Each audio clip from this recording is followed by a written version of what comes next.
She paid a cowboy to be her escort at the charity gala. One bold move left the elite speechless. Hello, viewer. Thanks for joining us.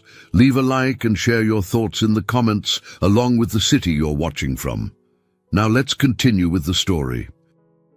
The 43rd floor of the Vance Tower offered a view that most people would kill for. Manhattan stretched endlessly below, a concrete jungle of ambition and dreams. But Scarlett Vance barely glanced at it anymore. She'd conquered this city, built her empire brick by brick, deal by ruthless deal.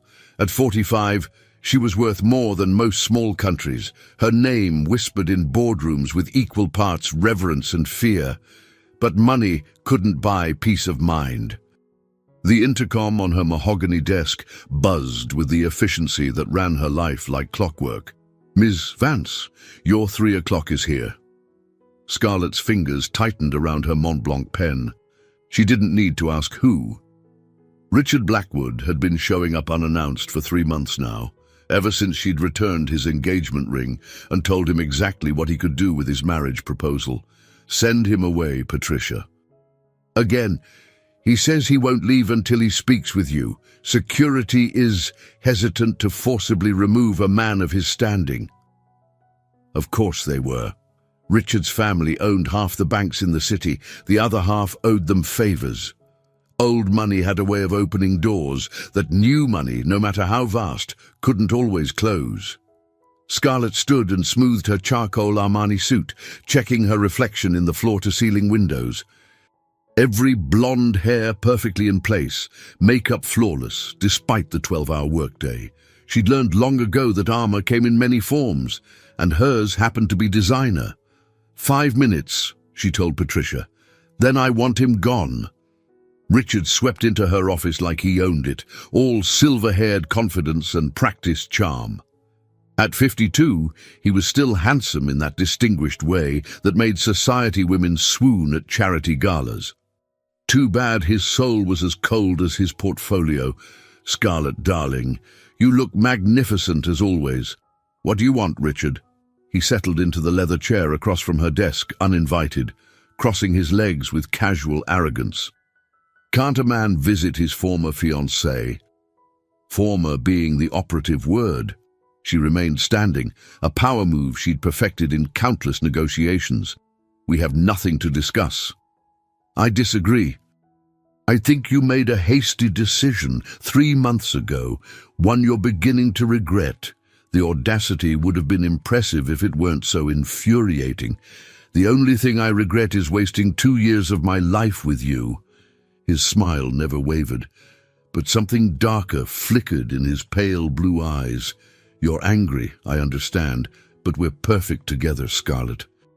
Our families, our businesses, our social standing, our complete lack of actual affection for each other. Love is a luxury we can't afford at our age. What we have is better, stability, security, a legacy.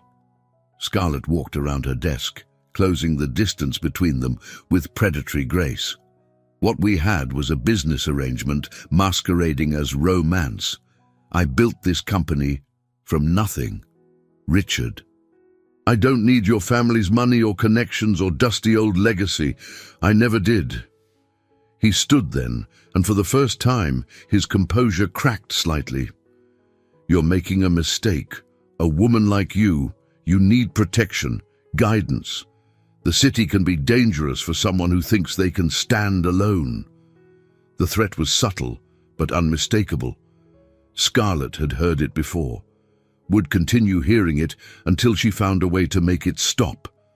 Richard Blackwood wasn't accustomed to rejection, especially from women he considered his property. I think we're done here. We'll never be done, darling. You'll see that eventually.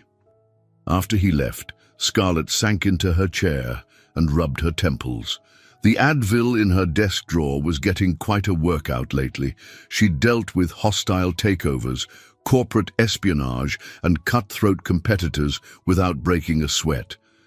But Richard's particular brand of psychological warfare was wearing her down in ways she couldn't afford. Her phone buzzed with a text from her sister Madison. "Girls' night tomorrow. You look like you need to get out of that tower before you fossilize."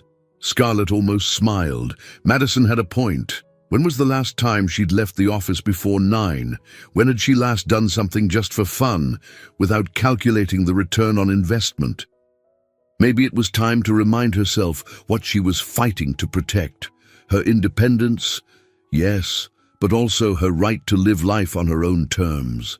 Richard Blackwood might have old money and older connections, but she had something he'd never understand. She had herself, and sometimes that had to be enough. The wine bar Madison had chosen was exactly the kind of place Scarlett usually avoided. Warm lighting, exposed brick walls, and the sort of casual atmosphere that made her designer wardrobe feel like a costume. But tonight, surrounded by the gentle hum of conversation and clinking glasses, she found herself relaxing for the first time in weeks. "You look like hell," Madison announced, sliding into the booth across from her with characteristic bluntness. At 38, her younger sister had inherited the family's sharp tongue, but thankfully not their workaholic tendencies. She ran a successful art gallery in Soho and somehow managed to maintain both a social life and her sanity. "Hello to you too." Scarlett raised her wine glass in a mock toast. "I've missed your charming bedside manner." "Cut the sarcasm. When's the last time you slept more than 4 hours? Or ate something that didn't come from a vending machine?" Scarlett considered lying, then decided her sister would see right through it anyway. "I've been busy. You've been hiding."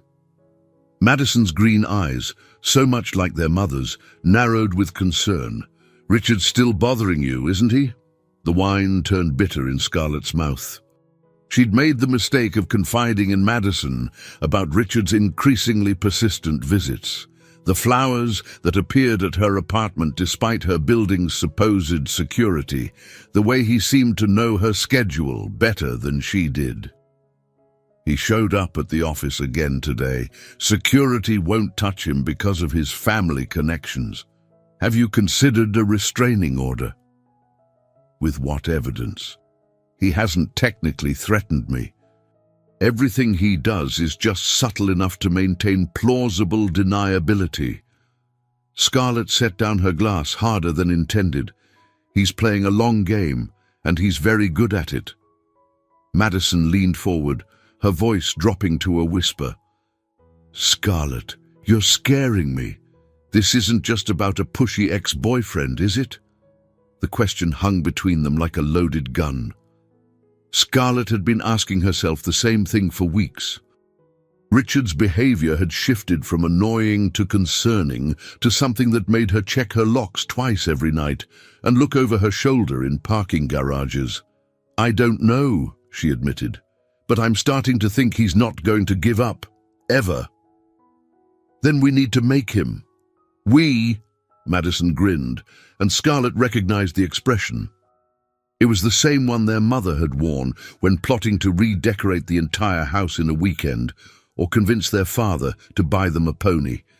Dangerous and determined in equal measure. "I have an idea. It's crazy, but it might just work." "Madison, no.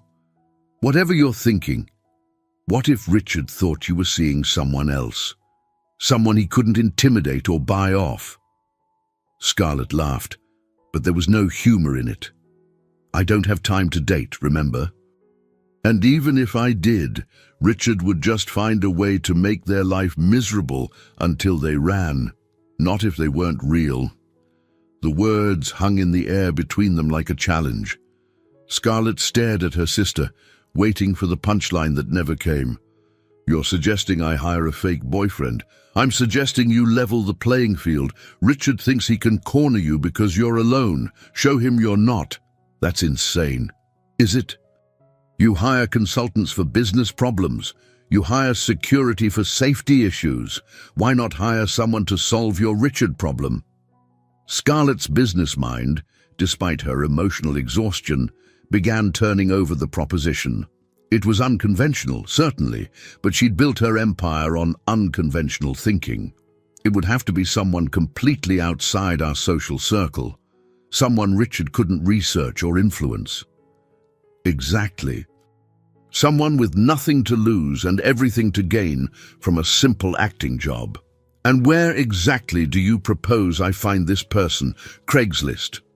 Madison pulled out her phone, fingers flying over the screen. Remember my friend Jake, the photographer? He does a lot of work out west, ranches, rodeos, that sort of thing. He might know someone who'd be perfect for this. You want me to hire a cowboy? Think about it. Richard's world is all about status and connections, and who knows who. What would throw him off more than seeing you with someone completely opposite to everything he represents? Scarlett had to admit the logic was sound, even if the execution sounded like something out of a romantic comedy. But desperate times called for desperate measures, and she was definitely desperate.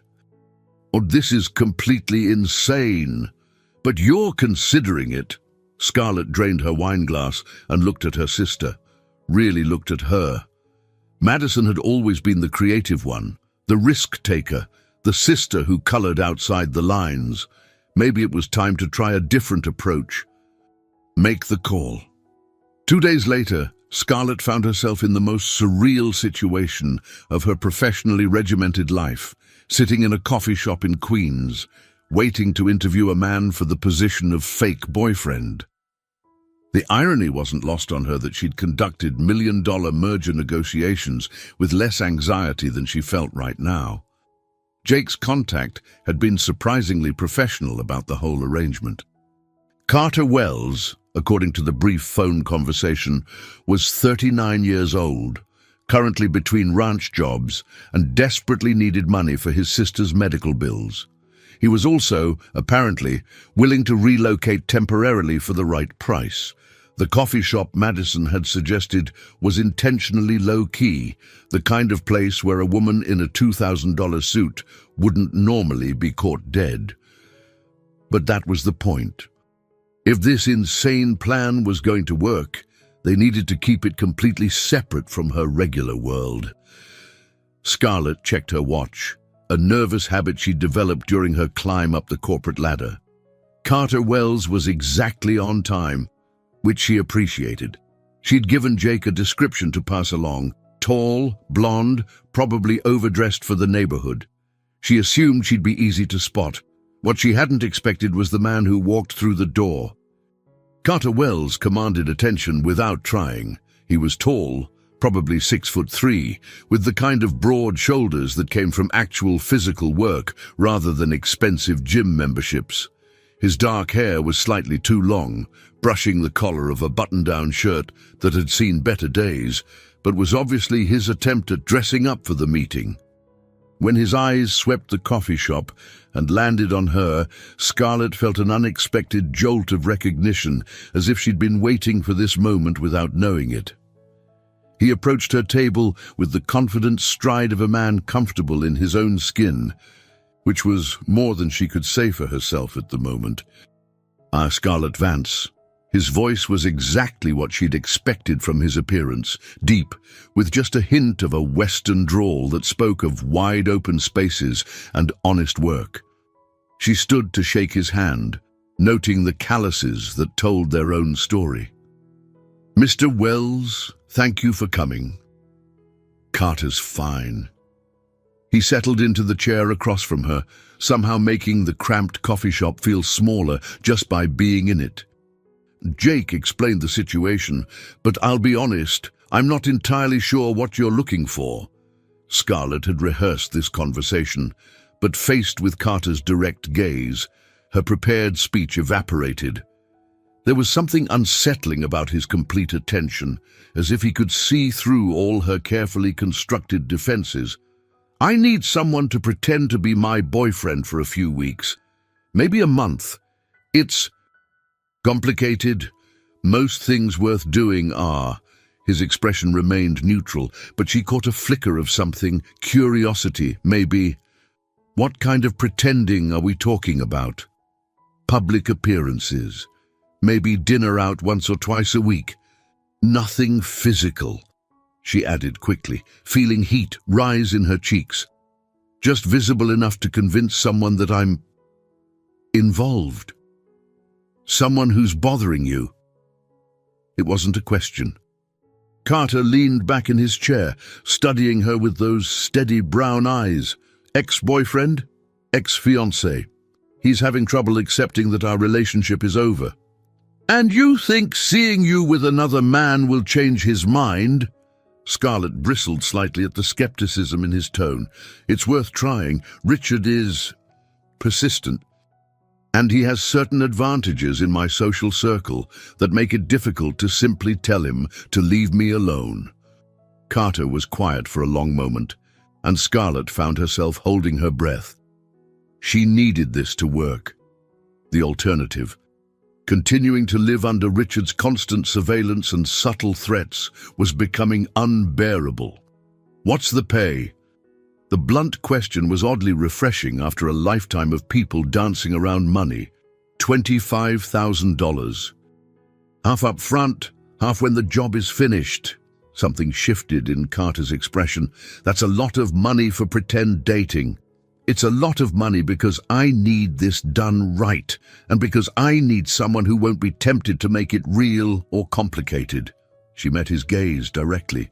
Jake said you needed money for family reasons. This would solve both our problems. Carter's jaw tightened slightly, and she wondered if she'd offended him. But when he spoke, his voice remained steady. My sister has cancer. The treatments aren't covered by insurance, and the bills are... He shrugged, a gesture that somehow conveyed more frustration than any dramatic declaration could have. 25,000 would cover what we need. Then we have a deal. Carter extended his hand across the small table. We have a deal, Ms. Vance. When their hands touched, Scarlett felt an unexpected spark of electricity that had nothing to do with business arrangements and everything to do with the man sitting across from her. This was going to be more complicated than she'd planned.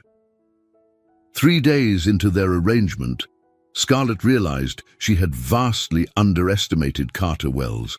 She'd expected awkwardness, maybe some coaching required to help him navigate her world. What she hadn't expected was a man who could hold his own in any conversation while maintaining an authenticity that made everyone around him seem artificial by comparison. Their first public appearance was at Meridian, one of Manhattan's most exclusive restaurants. Scarlett had chosen it deliberately. Richard frequented the place, and news of her dining companion would reach him within hours. She'd briefed Carter on the basics, her work, her background, enough details to make their relationship seem plausible to casual observers. But as they sat across from each other in the restaurant's intimate lighting, Scarlett found herself genuinely curious about the man she'd hired. So how does a Montana ranch hand end up in New York City? She asked, cutting into her perfectly prepared salmon. Carter's smile was easy, relaxed in a way that made her realize how rarely she saw genuine expressions in her usual social circle. Sometimes life doesn't go according to plan. I was managing a ranch outside Billings until 6 months ago. Good job, decent pay, thought I'd stay there forever. What changed? The owner died. His son decided to sell the land to developers. Carter's expression darkened slightly. 30 years of conservation work, gone. They're putting up a shopping center. There was real pain in his voice, the kind that came from losing something irreplaceable. Scarlett found herself leaning forward, drawn in despite herself. That must have been devastating. It was, but you learn to adapt or you don't survive. He met her eyes across the table. I'm guessing you know something about that. The observation was uncomfortably accurate. Scarlett had spent her entire adult life adapting, evolving, becoming whatever she needed to be to succeed. But there was something in Carter's tone that suggested he understood the cost of that adaptability. Building a company from nothing requires a certain flexibility, she admitted. That's one word for it. Before she could ask what he meant by that, Her phone buzzed with a text message. The name on the screen made her stomach drop. Richard. Lovely restaurant choice tonight. Your friend seems charming. Scarlett's blood turned to ice. She glanced around the restaurant, searching for Richard's familiar silver hair, but saw nothing. That didn't mean he wasn't there, or hadn't been. The man had a talent for surveillance that would have impressed the CIA. Something wrong. Carter's voice was calm, but his eyes had sharpened, reading her reaction with uncomfortable accuracy. He's here. Or was here. She showed him the text, watching as Carter's expression hardened. How did he know where we'd be? I don't know. I made the reservation under my assistant's name. But even as she said it, Scarlett realized how naive that sounded. Richard had resources, connections, ways of finding out information that normal people couldn't access. Carter studied the message for a moment longer, then set the phone aside. Well, if he wanted confirmation that you're seeing someone, he got it. This isn't a game to him, Scarlett said, her voice lower than she'd intended. Richard doesn't lose gracefully. Good thing I don't either. There was something in Carter's tone that made Scarlett look at him more carefully. The easygoing ranch hand facade had shifted, revealing something harder underneath. Something that suggested Carter Wells had his own experience with men who didn't take no for an answer. This might be more complicated than either of us bargained for, she said. Miss Vance, Scarlett, I took this job because I need the money. But I don't leave things half-finished, and I don't let people intimidate me. If your ex-fiancé wants to play games, he picked the wrong man to play them with. The quiet conviction in his voice sent an unexpected thrill through her. When was the last time someone had offered to protect her? When had she last allowed someone to try? As if summoned by her thoughts, a familiar figure appeared at their table. Richard Blackwood stood beside them with the casual confidence of a man who belonged everywhere, dressed impeccably in a suit that cost more than most people's monthly salary. Scarlett, darling. What a pleasant surprise. Carter rose smoothly from his chair, extending his hand with the same easy courtesy he'd shown her 3 days ago. But there was steel beneath the surface now, something that made Richard's practiced smile falter slightly. Richard Blackwood. Richard introduced himself, his grip probably tighter than necessary. Carter Wells. Carter's handshake lasted exactly long enough to be polite and not a second longer. Scarlett's told me so much about you. The words were perfectly neutral, but something in Carter's delivery made them sound less than complimentary. Scarlett watched the interaction with fascination, realizing she was seeing two alpha males size each other up in the most civilized way possible. This was about to get very interesting. The tension at their table was thick enough to cut with a knife. Richard maintained his practiced smile, but Scarlett could see the calculation behind his eyes as he assessed this unexpected variable in his carefully laid plans. I don't believe we've met, Richard continued, his tone carrying the subtle condescension that had always grated on Scarlett's nerves. What line of work are you in, Carter? Whatever needs doing. Carter's response was deliberately vague, but delivered with enough confidence to keep Richard guessing. Right now, I'm between opportunities. Scarlett watched Richard's expression shift slightly. She could practically see him filing away the information, temporary employment, probably financial difficulties, potentially buyable or intimidatable. He was making his first mistake. How refreshing. Scarlett has such a demanding career. She needs someone who can be flexible with their time. The implied insult hung in the air. Carter's smile never wavered, but something dangerous flickered in his brown eyes. I find successful women fascinating, Carter replied smoothly. Takes a special kind of strength to build something from nothing. Not everyone appreciates that quality. It was a perfectly aimed shot.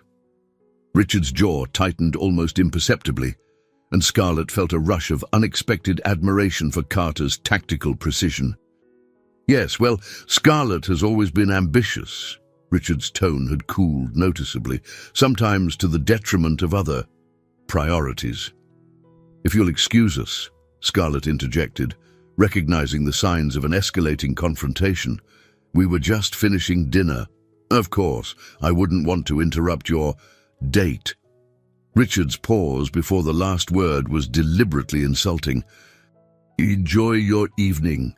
After he left, Scarlett realized her hands were shaking slightly. The familiar anxiety that Richard's presence always triggered was warring with something else, a strange sense of protection she'd felt watching Carter handle him. "You did well," she said quietly. "He's exactly what I expected." Carter signaled for the check with a casual gesture. "Old money, used to getting his way, probably never been told no by anyone who mattered. You read people quickly. Had to learn, survival skill." Carter's expression was thoughtful as he studied her face. "The question is, what does he really want? Because from where I sit, this isn't just about winning you back." Scarlett felt a chill that had nothing to do with the restaurant's air conditioning. She'd been asking herself the same question for months, but hearing it voiced by someone else made it more real, more frightening. "I think it's about control. Richard's used to owning things, people included. When I ended our engagement, I became unfinished business." Dangerous kind of unfinished business. They walked out of the restaurant together, and Scarlett was acutely aware of Carter's presence beside her. He moved with the unconscious confidence of a man comfortable in his own skin, seemingly unbothered by the stares their unlikely pairing attracted. "Can I ask you something?" she said as they reached the sidewalk. "Shoot. Why did you really take this job? And don't say it's just about the money." Carter stopped walking and turned to face her fully. Under the streetlight, his features were sharper, more defined. She could see the weariness around his eyes, the weight he carried that had nothing to do with physical labor. "You want the truth?" "Always." "Because you reminded me of my sister, not in looks," he added quickly, "but in the way you held yourself, like you were used to fighting battles alone and weren't sure you could keep winning them." The observation hit closer to home than Scarlett was comfortable with. And you think you can help me win this one?" "I think Richard Blackwood has never dealt with someone like me. He's used to playing by society rules, using connections and money and subtle pressure. That's not how things work where I come from." "Where you come from, how do they work?" Carter's smile was slow and slightly dangerous. "Directly." A town car pulled up to the curb, Scarlett's usual driver, punctual as always. But as Carter moved to open the door for her, she found herself hesitating. "This complicates things," she said quietly. "Richard seeing us together tonight. It's going to escalate this." "Good. Better to bring it to a head than let it drag out indefinitely. You don't understand. Richard has resources, connections. He could make your life very difficult if he decides you're a threat." Carter's laugh was genuine, carrying a hint of something that made her pulse quicken. "Scarlett, I've been bucked off horses, caught in blizzards, and punched by more drunk cowboys than I can count. I think I can handle one entitled rich boy." As the car pulled away from the curb, Scarlett found herself wondering if she'd just hired salvation or invited disaster into her carefully ordered life. Possibly both. The next morning brought an unwelcome surprise to Scarlett's executive assistant. Patricia Chen had worked for demanding bosses before, but she'd never had one request, a complete background check on a man they were supposedly dating. "I need everything," Scarlett said, pacing behind her desk with uncharacteristic restlessness. "Employment history, criminal record, financial status, family connections. Use the firm we use for executive vetting." "Ms.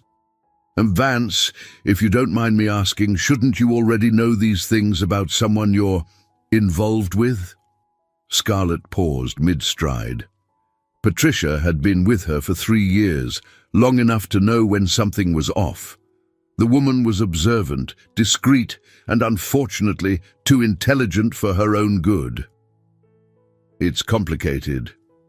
I see. Patricia's tone suggested she saw more than Scarlett was comfortable with. Should I prioritize this over the Morrison contract review? Yes, and Patricia, complete discretion on this matter. After Patricia left, Scarlett tried to focus on her morning meetings, but her mind kept drifting to Carter Wells. Something about him didn't add up. Ranch hands didn't typically possess the social sophistication he displayed last night, nor did they usually handle confrontational billionaires with such tactical precision. Her phone buzzed with a text from Madison. How did dinner go? Did Cowboy Boy charm the pants off Manhattan's Ice Queen? Scarlett found herself smiling despite her concerns. Professional and effective, Richard made an appearance. Drama. I need details. Lunch? Before Scarlett could respond, Patricia's voice came through the intercom. Ms. Vance, Mr. Wells is here to see you. Scarlett's pulse quickened unexpectedly. They hadn't scheduled another meeting until the charity gala tomorrow night. Send him in. Carter entered her office with the same easy confidence he'd shown at the restaurant, but today he was dressed differently. The worn button-down had been replaced by dark jeans and a black sweater that emphasized his broad shoulders. He looked expensive without trying, which only deepened her curiosity about his background. "Hope you don't mind me dropping by," he said, settling into the chair across from her desk. "I wanted to discuss last night." "What about it?" "Your ex-fiancé is going to retaliate. The question is how and when." Scarlett leaned back in her chair, studying his expression. "You sound very certain about that." "Men like Richard Blackwood don't accept challenges gracefully. He'll try to discredit me, probably through you." Carter's brown eyes were serious, focused. "I need to know what we're dealing with. Meaning, how far is he willing to go? Are we talking about social embarrassment or something more serious?" The question she'd been avoiding confronting hit her with unexpected force. Scarlett had been treating Richard's behavior as an annoyance, a problem to be managed rather than a genuine threat. But Carter's blunt assessment forced her to consider darker possibilities. "I don't know," she admitted. "Richard's always been controlling, but since our breakup, he's become obsessive. The constant surveillance, showing up at places he shouldn't know I'd be, the implied threats. Has he ever been violent? Not physically. But Richard's idea of violence involves financial destruction, social annihilation, professional sabotage. He's very good at making people disappear from his world without leaving fingerprints." Carter nodded grimly. Then we need to be smarter than him. You hired me to solve a problem. I don't do things halfway." He leaned forward, his expression intense. "But if we're going to make this work, you need to trust me. That means no background checks, no private investigators, no corporate vetting." Scarlett's breath caught. "How did you—" "Because it's what I'd do in your position. But it's also exactly what Richard expects you to do. Powerful people always try to control situations through information." Carter's smile was understanding but firm. "Sometimes the best strategy is to let some things remain unknown." The observation was uncomfortably accurate. Scarlett had built her empire on information, on knowing more than her competitors, on never being surprised by unpleasant revelations. The idea of operating blind went against every instinct she'd developed. "I need to know who I'm working with. You know enough. I'm someone who keeps his word, protects what matters, and doesn't back down from fights." Carter stood, moving toward the door with that easy grace she was beginning to recognize. "Everything else is just details." "Carter, wait!" He turned back, eyebrows raised expectantly. "The charity gala tomorrow night. It's going to be challenging. Richard will be there, along with everyone who matters in our social circle. They're going to judge you, try to figure out who you are, where you came from. Let them try. His confidence was absolute, unshakable. I've been underestimated before. Usually works in my favor. After he left, Scarlett called Patricia to cancel the background check. For the first time in her professional life, she was going to trust someone without verification. It was terrifying and oddly liberating at the same time. The Metropolitan Museum's Great Hall had been transformed into a glittering showcase of Manhattan's elite. The annual Children's Hospital Charity Gala drew everyone who mattered in the city's social hierarchy, making it the perfect venue for Scarlett to debut her mysterious new relationship. She stood at the top of the museum's grand staircase, waiting for Carter with an anxiety she hadn't felt since her first board presentation 15 years ago. The emerald silk gown she'd chosen was elegant but understated, designed to let her companion shine rather than overshadow him. If Carter Wells was going to survive this evening, he'd need every advantage she could give him. When he appeared at the entrance, Scarlett's breath caught in her throat. Gone was the casual ranch hand from their coffee shop meeting. The man approaching her wore a perfectly tailored black tuxedo that emphasized his tall frame and broad shoulders. His dark hair was styled just enough to look intentional, and he moved through the crowd with the quiet confidence of someone who belonged anywhere he chose to be. "You clean up well," she murmured as he reached her side. "And you sound surprised." His smile held a hint of mischief that made her pulse quicken. "Ready to introduce me to your world. As ready as I'll ever be."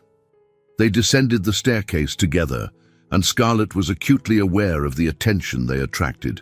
Conversations paused as heads turned to assess this unexpected development in her personal life.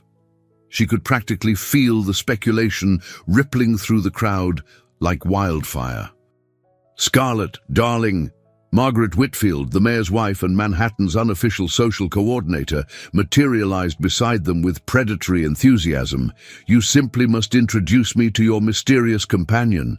Margaret, this is Carter Wells. Carter, Margaret Whitfield." Carter's smile was warm and genuine as he took Margaret's hand.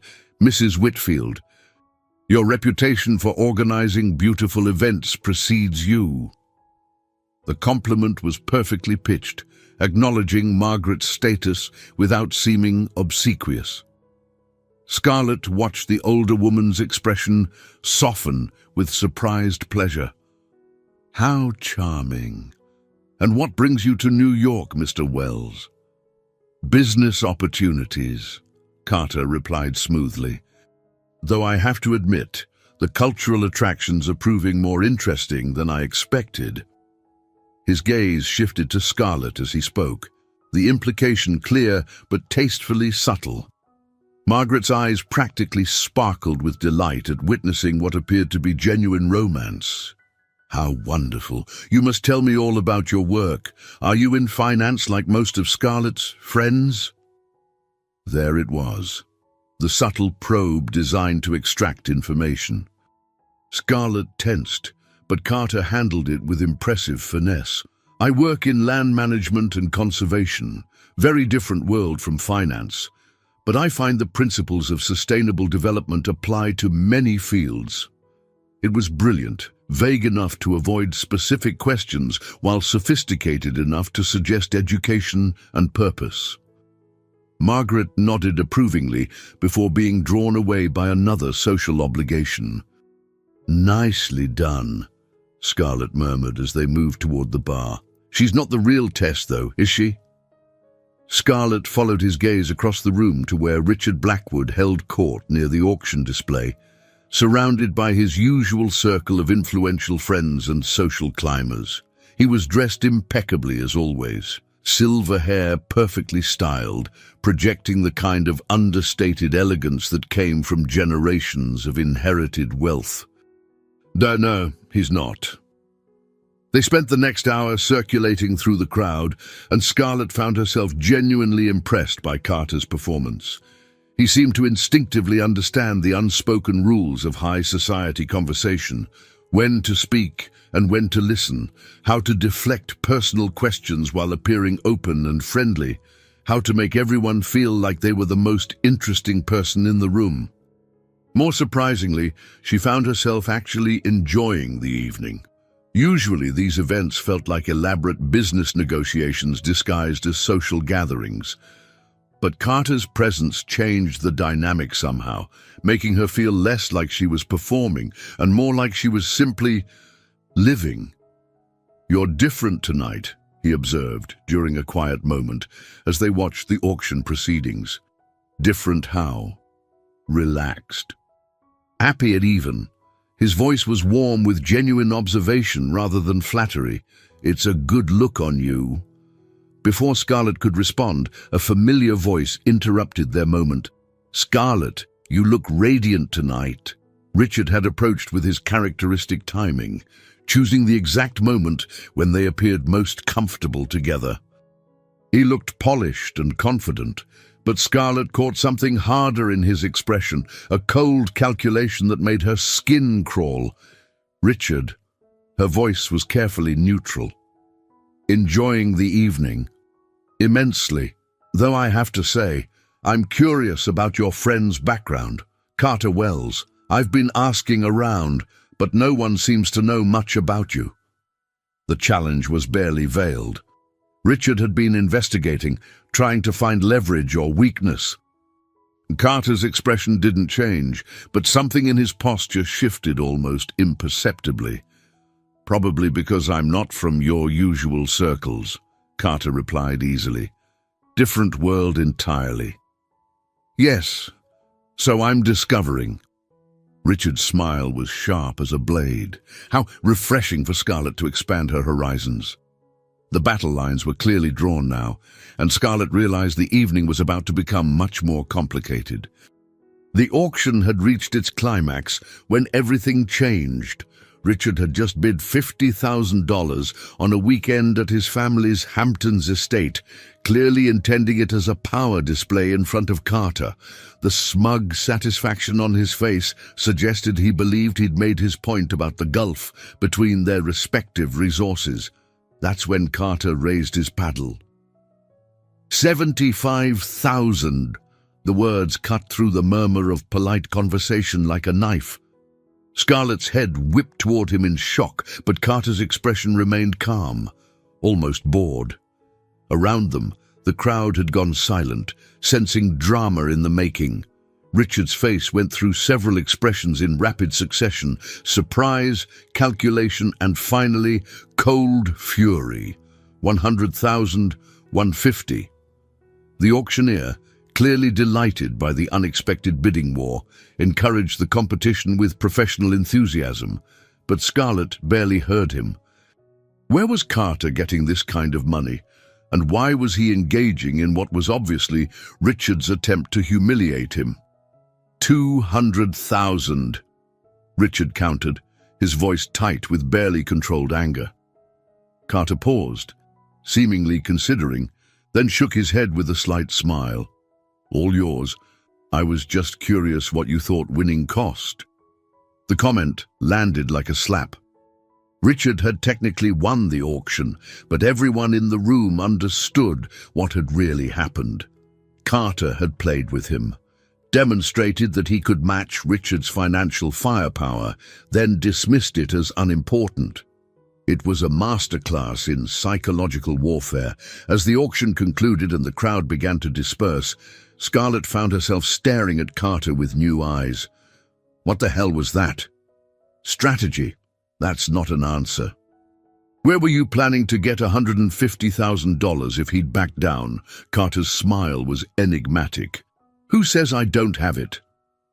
Before Scarlett could process that bombshell, Richard appeared beside them, his usual composure showing definite cracks. "Interesting bidding strategy, Wells. Very aggressive for someone between opportunities." "Sometimes you have to spend money to make a point," Carter replied easily. Though I notice you seemed quite determined to win that particular lot. Sentimental value. Richard's jaw tightened. The Hamptons house has been in my family for 4 generations. Must be nice, having that kind of continuity. My family moved around a lot. Carter's tone was conversational, but there was something underneath it that made Scarlett pay closer attention.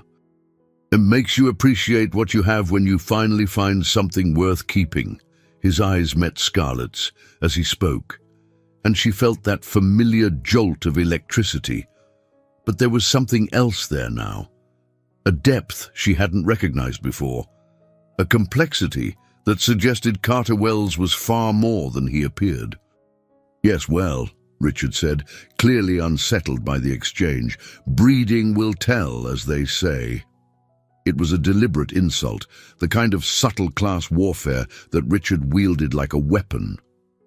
Carter's expression didn't change, but something dangerous flickered in his eyes. You're absolutely right, Carter said quietly. It does.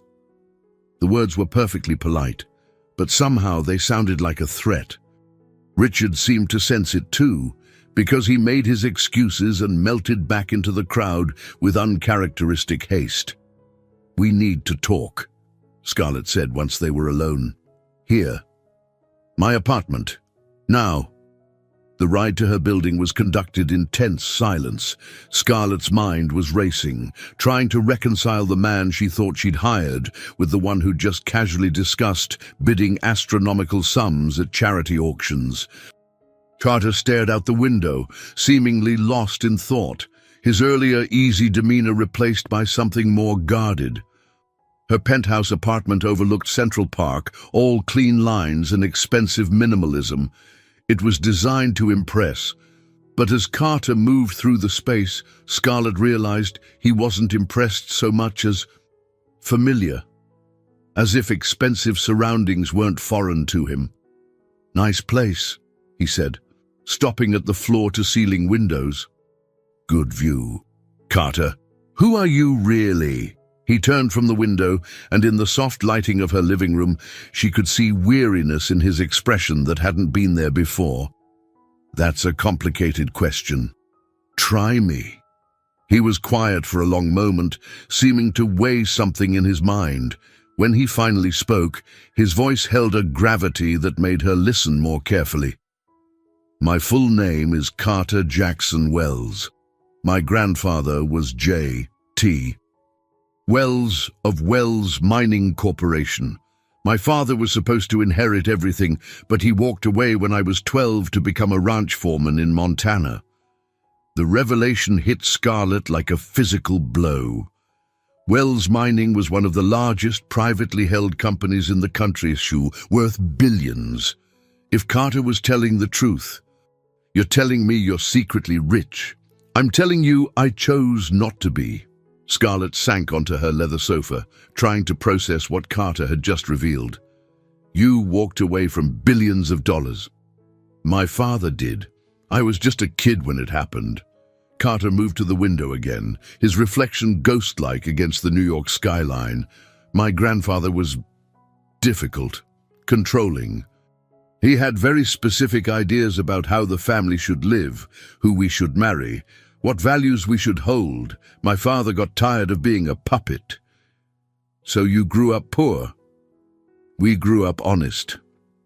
There was no bitterness in Carter's voice, just simple fact. Dad found work on a ranch outside Billings. Mum taught school. We had enough, but more importantly, we had choices. Real ones, not the illusion of choice that comes with inherited wealth. Scarlett studied his profile, seeing new layers in a man she'd thought she understood. But you still had access to the money, the family trust, inheritance. When I turned 21, my grandfather's lawyers contacted me, full inheritance, worth about $4 billion at the time.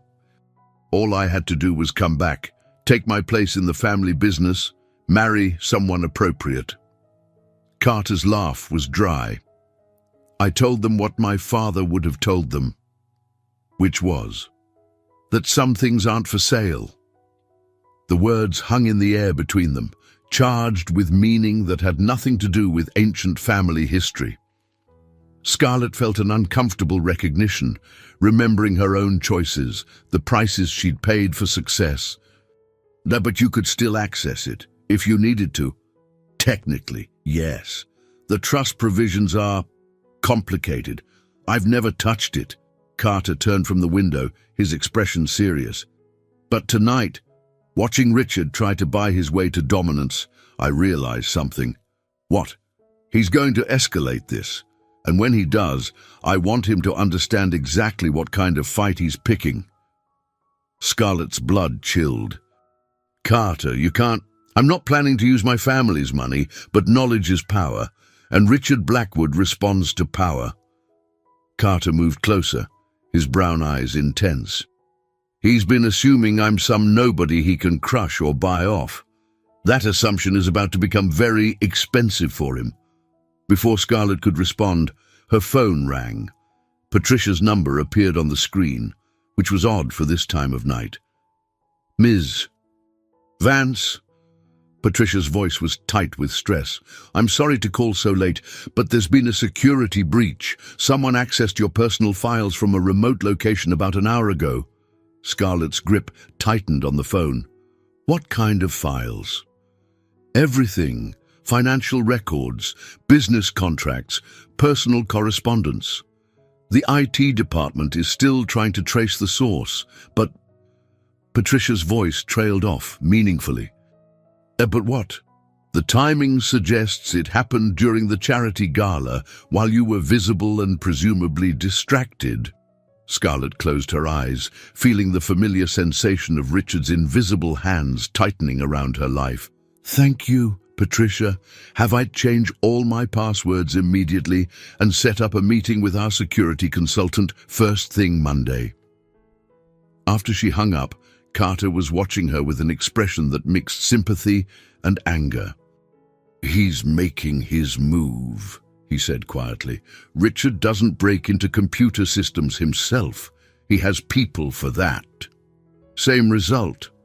He's looking for leverage, something he can use to control you. Carter's jaw tightened. Or to discredit me. Scarlett felt the walls closing in again, the suffocating sensation that had driven her to hire Carter in the first place. Maybe this was a mistake. Maybe I should just... What? Give up? Let him win? Carter crossed the room in 2 long strides, stopping in front of her with intensity that made her breath catch. Scarlett, you hired me to solve a problem. Let me solve it. This isn't what I hired you for. Computer hacking, escalating psychological warfare. You hired me because traditional methods weren't working. Because Richard Blackwood plays by rules that favor men like him. Carter's voice was quiet but fierce. And sometimes you have to change the game entirely. She looked up at him, this man who'd walked away from billions rather than compromise his principles. Who'd spent years working with his hands rather than live off family wealth, who'd taken a job as a fake boyfriend to help his sister with medical bills. Everything about him challenged her assumptions about money, power, and what really mattered. What are you suggesting? That we stop playing defense? Richard wants to invade your privacy, dig into your life. Fine, let's see how he likes having the same done to him. You want to fight dirty, I want to fight smart. Carter's smile was sharp as a blade. And honey, where I come from, we don't start fights, but we sure as hell finish them. By Monday morning, Richard's retaliation had begun in earnest. Scarlett arrived at her office to find Patricia waiting with a stack of newspapers and a grim expression. You're page 6 of the Post, Patricia said without preamble. And there's more online. Scarlett scanned the gossip column with growing dismay. Someone had fed the media a carefully crafted story about her mysterious new romance with a penniless drifter who was clearly after her fortune. The article managed to make her sound both pathetically naive and calculating while painting Carter as an obvious gold digger. There's a photo, Patricia added quietly. The image was grainy but damning. Carter and Scarlett at the charity gala, caught in what looked like an intimate conversation. The caption read, "Lonely heiress falls for cowboy con man." How did they get this so quickly? Someone provided it, along with quite a bit of background information about your personal life that should have been private. Scarlett's hands tightened on the newspaper. The story contained details that only someone with access to her financial records would know. Her divorce settlement from her first marriage, the value of her penthouse, even her charitable donation history. Richard had turned her own privacy against her. "Miss Vance," Patricia's voice was carefully neutral, "should I prepare a statement for the media?" Before Scarlett could answer, her phone rang. Carter's name appeared on the screen. "Have you seen it?" she asked without preamble. "Yeah, you okay?" His calm tone was oddly reassuring. While she was struggling with anger and humiliation, Carter sounded almost amused. "How are you not furious about this?" "Because it means we're winning."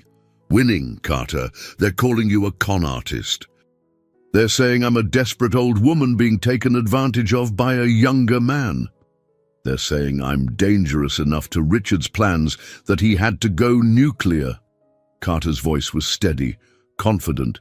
"This isn't random gossip, Scarlett. This is panic." Despite everything, Scarlett found herself smiling slightly. "You have a very unusual way of looking at crisis management. I have experience with men who think money and connections make them untouchable.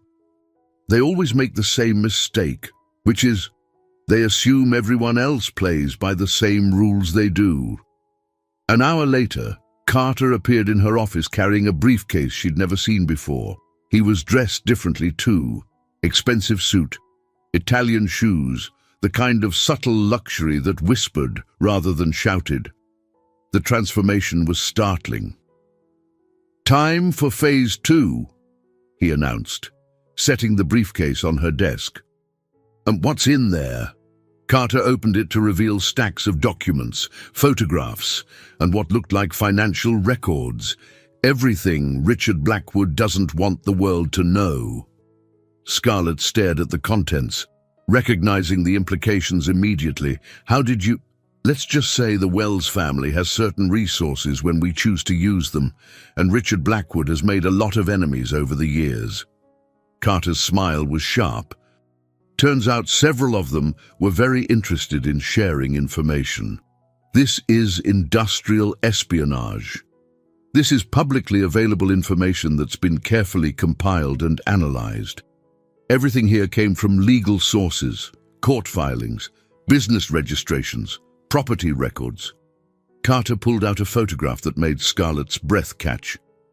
And though some of it is more interesting than others, the image showed Richard entering a building she recognized, a discreet medical facility on the Upper East Side, known for treating certain types of addiction. The timestamp indicated it was taken 3 weeks ago. "Gambling addiction," Carter explained quietly, "has been for years, apparently. His family's been covering the losses, but they're starting to get substantial." Scarlett felt a mix of disgust and pity. "You want to expose his personal problems. I want him to understand that two can play the privacy invasion game, but more importantly—" Carter pulled out a financial document that made her eyes widen. "I want him to know that some people dig deeper than others." The document detailed a series of suspicious transactions through offshore accounts, all bearing Richard's signature. The amounts were substantial, the timing convenient, and the legal implications potentially devastating. "Where did you get this?" "Someone who's been watching Richard for a very long time, someone with the resources and motivation to do it properly." Carter's expression was serious now. "Scarlett, Richard Blackwood isn't just a stalker ex-fiancé. He's been using his position and connections to run financial scams for years. The gambling addiction is just the tip of the iceberg. The revelation hit her like a physical blow. She'd known Richard was controlling, manipulative, but this suggested something far darker. "What do you want to do with this information?" Carter's smile was cold as winter steel. "I want to have a conversation with him. A very frank conversation about boundaries and consequences." Richard Blackwood's office occupied the entire top floor of the Blackwood Financial Building, a monument to old money and older power. The mahogany-paneled walls were lined with portraits of previous Blackwood patriarchs, their stern faces seeming to judge anyone who dared enter their domain uninvited. Carter walked through the reception area with the quiet confidence of a man who belonged everywhere, ignoring the secretary's protests about appointments and protocol. Richard's inner sanctum was everything Carter had expected. Oversized desk, expensive art, floor-to-ceiling windows that commanded a view of half of Manhattan. Richard looked up from his computer screen with the sort of casual arrogance that came from never having his authority questioned. "Well, this is unexpected. I don't recall scheduling a meeting with, what was it, a land management consultant. We need to talk." Carter closed the door behind him with deliberate finality. "I can't imagine what we'd have to discuss, unless you're here to negotiate terms for ending your little arrangement with Scarlett." Carter moved to the window, taking in the view with apparent appreciation. "Nice office. Must cost a fortune to maintain. Though I suppose that's not a problem for someone in your position." "Get to the point, Wells." Carter turned from the window, his expression pleasantly neutral. "The point is that you've been playing a very dangerous game, and it's time to change the rules." Richard's laugh was genuinely amused. "Dangerous? You think dating Scarlett is dangerous? She's a brilliant woman, but hardly threatening to someone of my resources." "I'm not talking about Scarlett." Carter approached the desk with measured steps, like a predator closing distance. "I'm talking about the Cayman Islands accounts, the creative bookkeeping, the clients who thought they were investing in legitimate opportunities." The change in Richard's expression was immediate and telling. The practiced confidence cracked slightly, revealing something harder and more desperate underneath. "I have no idea what you're referring to." Carter reached into his jacket and withdrew a manila folder, placing it carefully on Richard's desk. 37 separate transactions over the past 18 months, all channeled through accounts that technically don't exist. Very sophisticated operation.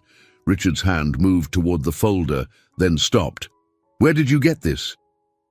"Does it matter?" "What matters is what happens next." Carter settled into the chair across from Richard's desk, completely at ease. "See, here's what I've learned about you, Richard.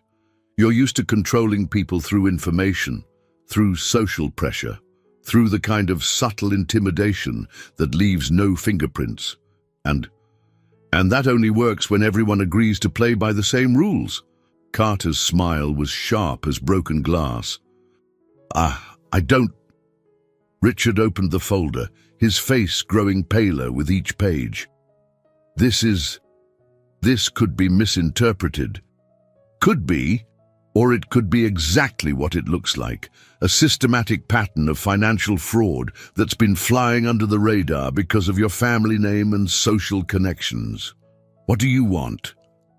The question came out rougher than Richard had intended, and Carter could see the exact moment when the balance of power shifted. This wasn't a negotiation between equals anymore. This was surrender.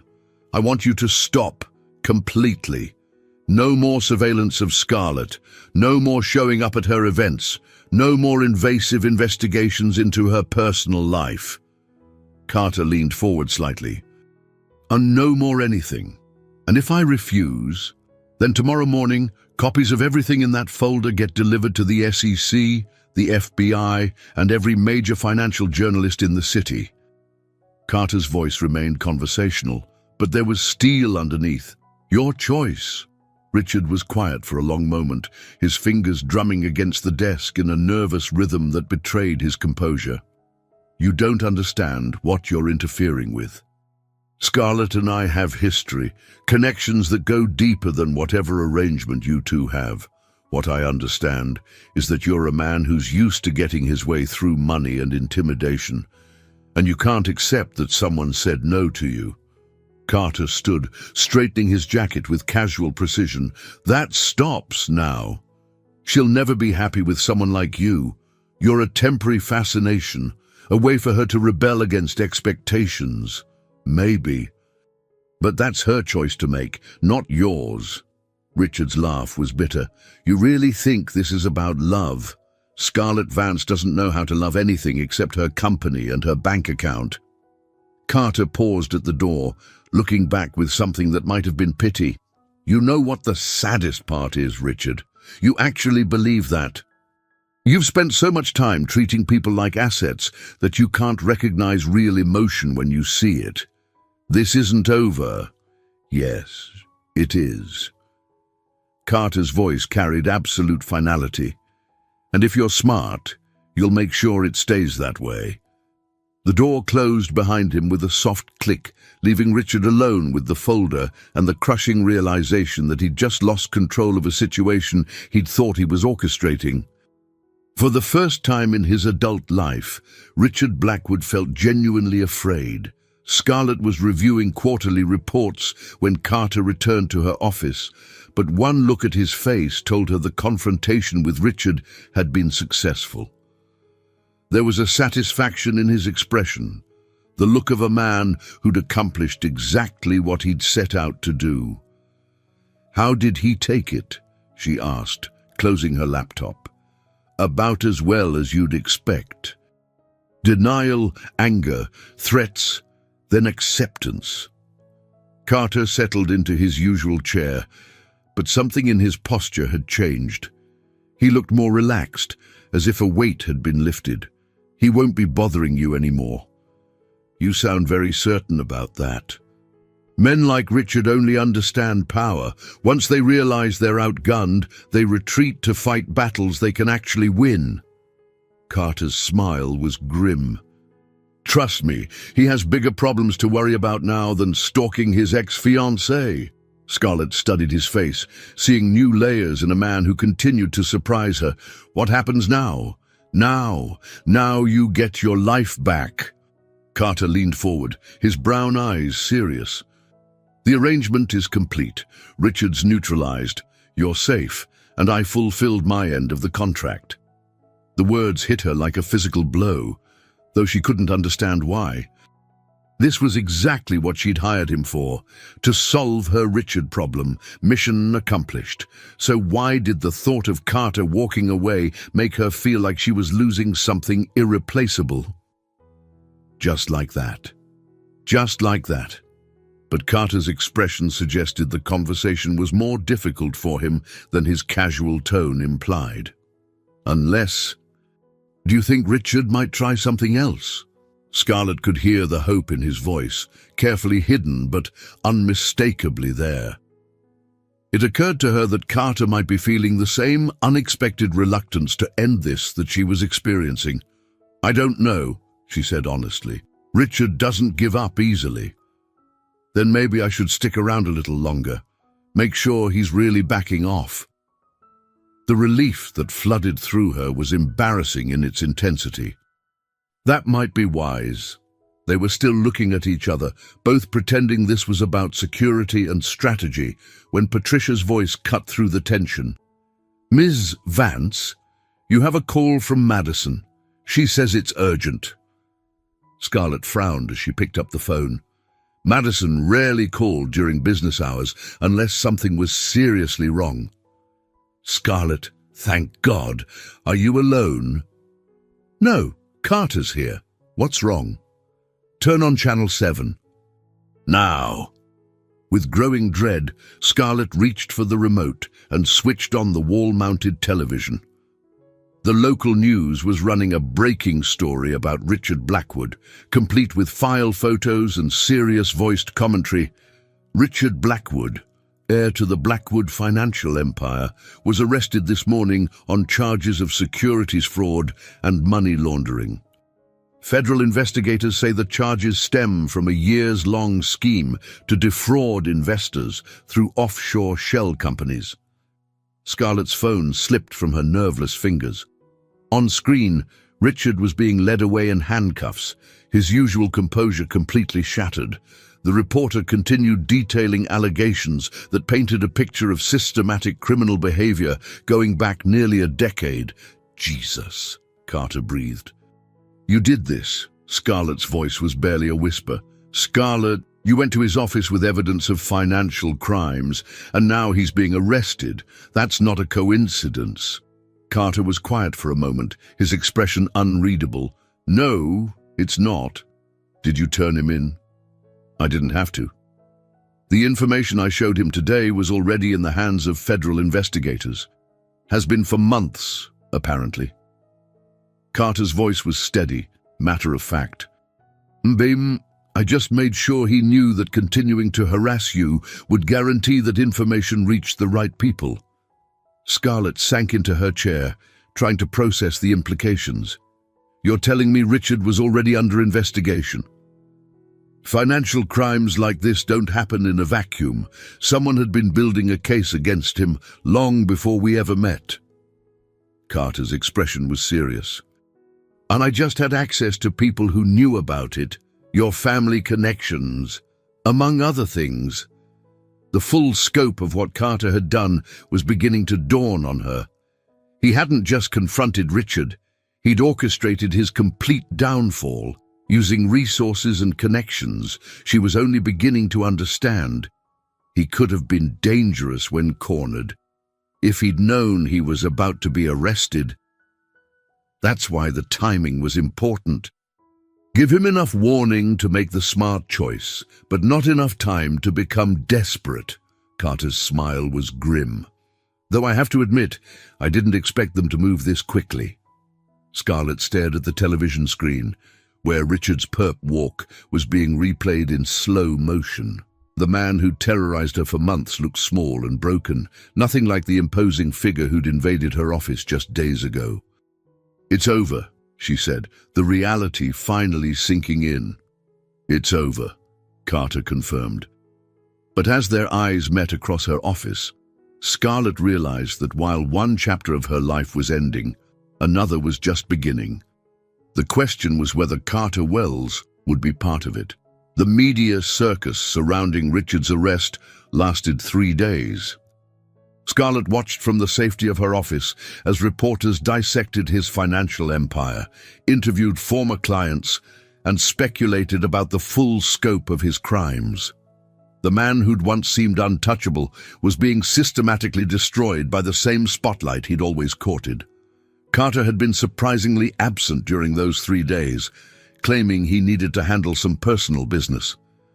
Scarlett told herself she didn't miss his presence, that the strange sense of emptiness in her carefully ordered life was just the adjustment period after months of stress and fear. She was lying to herself, and she knew it. When he finally returned to her office on Thursday afternoon, he looked different somehow, more formal, distant in a way that made her heart sink. "How are you holding up?" he asked, settling into the chair that had become his usual spot. "Fine." "Better than fine, actually."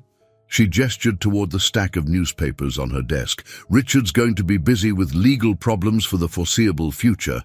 I think it's safe to say he won't be bothering me again." "Good. That's good." The awkward pause stretched between them like a chasm. Scarlett found herself studying Carter's face, trying to read the emotions he was so carefully controlling. "Where have you been?" she asked finally. "Making arrangements." "Getting my life sorted out." Carter's voice was neutral, professional.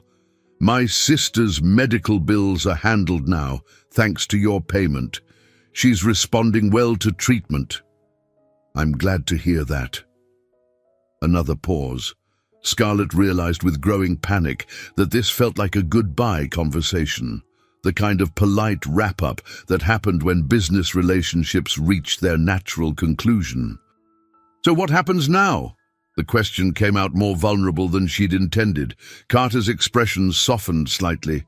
Now you get back to your life, the one you had before Richard became a problem. What if I don't want that life back? The words escaped before she could stop them, hanging in the air like a confession. Carter's eyes sharpened, focusing on her with intensity that made her pulse quicken. Scarlett, this arrangement we had, it changed things, changed me. She stood, moving around her desk with sudden restless energy. For the first time in years, I felt like I was living instead of just existing. You're grateful. That's natural after what you've been through. Don't. Her voice was sharper than intended. Don't patronize me by explaining my own feelings. Carter rose as well, and suddenly the spacious office felt too small to contain both of them, and the tension crackling between them. Well, then what are you saying? I'm saying that what started as a business arrangement became something else, at least for me. Scarlett met his gaze directly, her heart hammering against her ribs. I'm saying I don't want you to disappear from my life just because Richard's no longer a threat. Carter was quiet for a long moment, his expression unreadable. When he finally spoke, his voice was gentle but firm. Scarlett, you're a brilliant, successful woman who's been through a traumatic experience. It's natural to feel attached to someone who helped you through it. And you're a man who walked away from billions of dollars rather than compromise his principles. You think I can't tell the difference between gratitude and genuine feeling? The challenge in her voice seemed to reach him. His careful composure cracked slightly, revealing something raw and uncertain underneath. What we had it was good, he admitted quietly. Better than I expected, but it was also temporary. We both knew that going in. Did we? Because I don't remember agreeing to pretend this didn't matter. Carter moved closer, close enough that she could see the gold flecks in his brown eyes, the slight scar above his left eyebrow that she'd never noticed before. It matters, he said quietly. More than it should. More than I planned. Then why does this feel like goodbye? Because I'm trying to do the right thing, for both of us. Carter's voice was rough with emotion he was struggling to control. You deserve someone who fits into your world, someone who can give you the kind of life you've built. What if I want someone who challenges my world instead of fitting into it? The question hung between them, loaded with possibility and fear. Scarlett could see the war playing out across Carter's features, duty warring with desire, logic fighting emotion. Scarlett. Before he could finish the thought, Patricia's voice interrupted through the intercom. Ms. Vance, I'm sorry to interrupt, but there's a situation downstairs. Security is asking if you're expecting someone named Wells. Apparently, there's been some kind of altercation. Scarlett and Carter exchanged glances, both recognizing that whatever moment they'd been building toward had just been shattered by external reality. We'll be right down, Scarlett replied, but she was already reaching for her jacket, instinctively understanding that their personal conversation would have to wait. Sometimes the universe had terrible timing. The lobby of Vance Tower was in chaos when they arrived.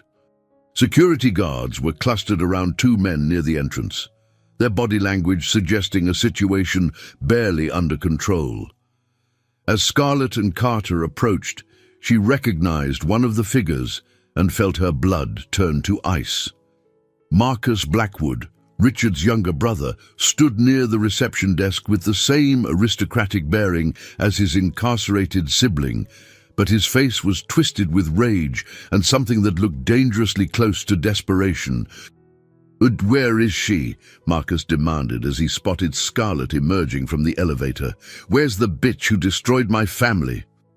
The words echoed through the marble lobby, drawing stares from employees and visitors alike. Security moved to intercept Marcus, but he was already striding toward Scarlett with purposeful intent. Mr. Blackwood, "You need to leave immediately," the head of security warned, but Marcus ignored him completely. "Ah, you think you've won?" Marcus's voice was rising, his carefully cultivated composure cracking like expensive veneer. "You think destroying Richard solves everything?" Carter stepped smoothly between Marcus and Scarlett, his movement so fluid it seemed almost choreographed. The contrast between the two men was stark. Marcus polished and furious, Carter calm and immovable as a mountain. "I think you need to take a step back," Carter said quietly. "Ah, and who the hell are you? The hired muscle?" Marcus's laugh was bitter, unhinged. "Do you have any idea who you're dealing with? What my family is capable of?" "I know exactly who I'm dealing with." Carter's voice remained level, but there was something in his tone that made the security guards take notice. "The question is whether you do." Marcus's eyes narrowed as he studied Carter more carefully, some instinct warning him that he might have misjudged the situation. But rage and desperation made poor advisors. "My brother is sitting in a federal holding cell because of her, because of whatever game you two have been playing." "Your brother is in jail because he committed crimes," Scarlett said, finding her voice despite the adrenaline coursing through her system. "Multiple felonies over several years. Alleged crimes, and conveniently discovered just after you started screwing the cowboy here." Marcus's voice dropped to a hiss. "Very convenient timing. The accusation hung in the air like poison. Around them, the lobby had gone silent, employees and visitors alike transfixed by the unfolding drama. Scarlett could feel dozens of eyes on them, phones undoubtedly recording every word. "Marcus," she said carefully, "you need to leave, now, before this gets worse." "Worse? You destroyed my family's reputation, my brother's life, our business relationships. How exactly does it get worse?" The answer came in the form of Marcus reaching into his jacket, his movement quick and purposeful. Scarlett saw the flash of metal and felt time slow to a crawl, her mind struggling to process what was happening. That's when Carter moved. The transformation was instantaneous and breathtaking. The easygoing ranch hand disappeared, replaced by someone who moved with lethal precision and absolute authority. Carter's hand shot out, grabbing Marcus's wrist in a grip that made the other man cry out in pain. With a fluid motion that spoke of serious training, Carter twisted Marcus's arm behind his back and drove him face first against the marble reception desk. "Gun!" someone screamed, and the lobby erupted into chaos as people scattered for cover. But Carter already had the weapon, a compact pistol that Marcus had been pulling from his jacket. With professional efficiency, Carter ejected the magazine, cleared the chamber, and tossed the components in different directions across the lobby floor. "Stay down," Carter commanded, his voice carrying absolute authority. Marcus, pressed against the desk with his arm twisted at a painful angle, had no choice but to comply. Security rushed forward, finally able to act now that the immediate threat was neutralized. Within seconds, Marcus was in handcuffs, the gun secured, and police sirens could be heard approaching from outside.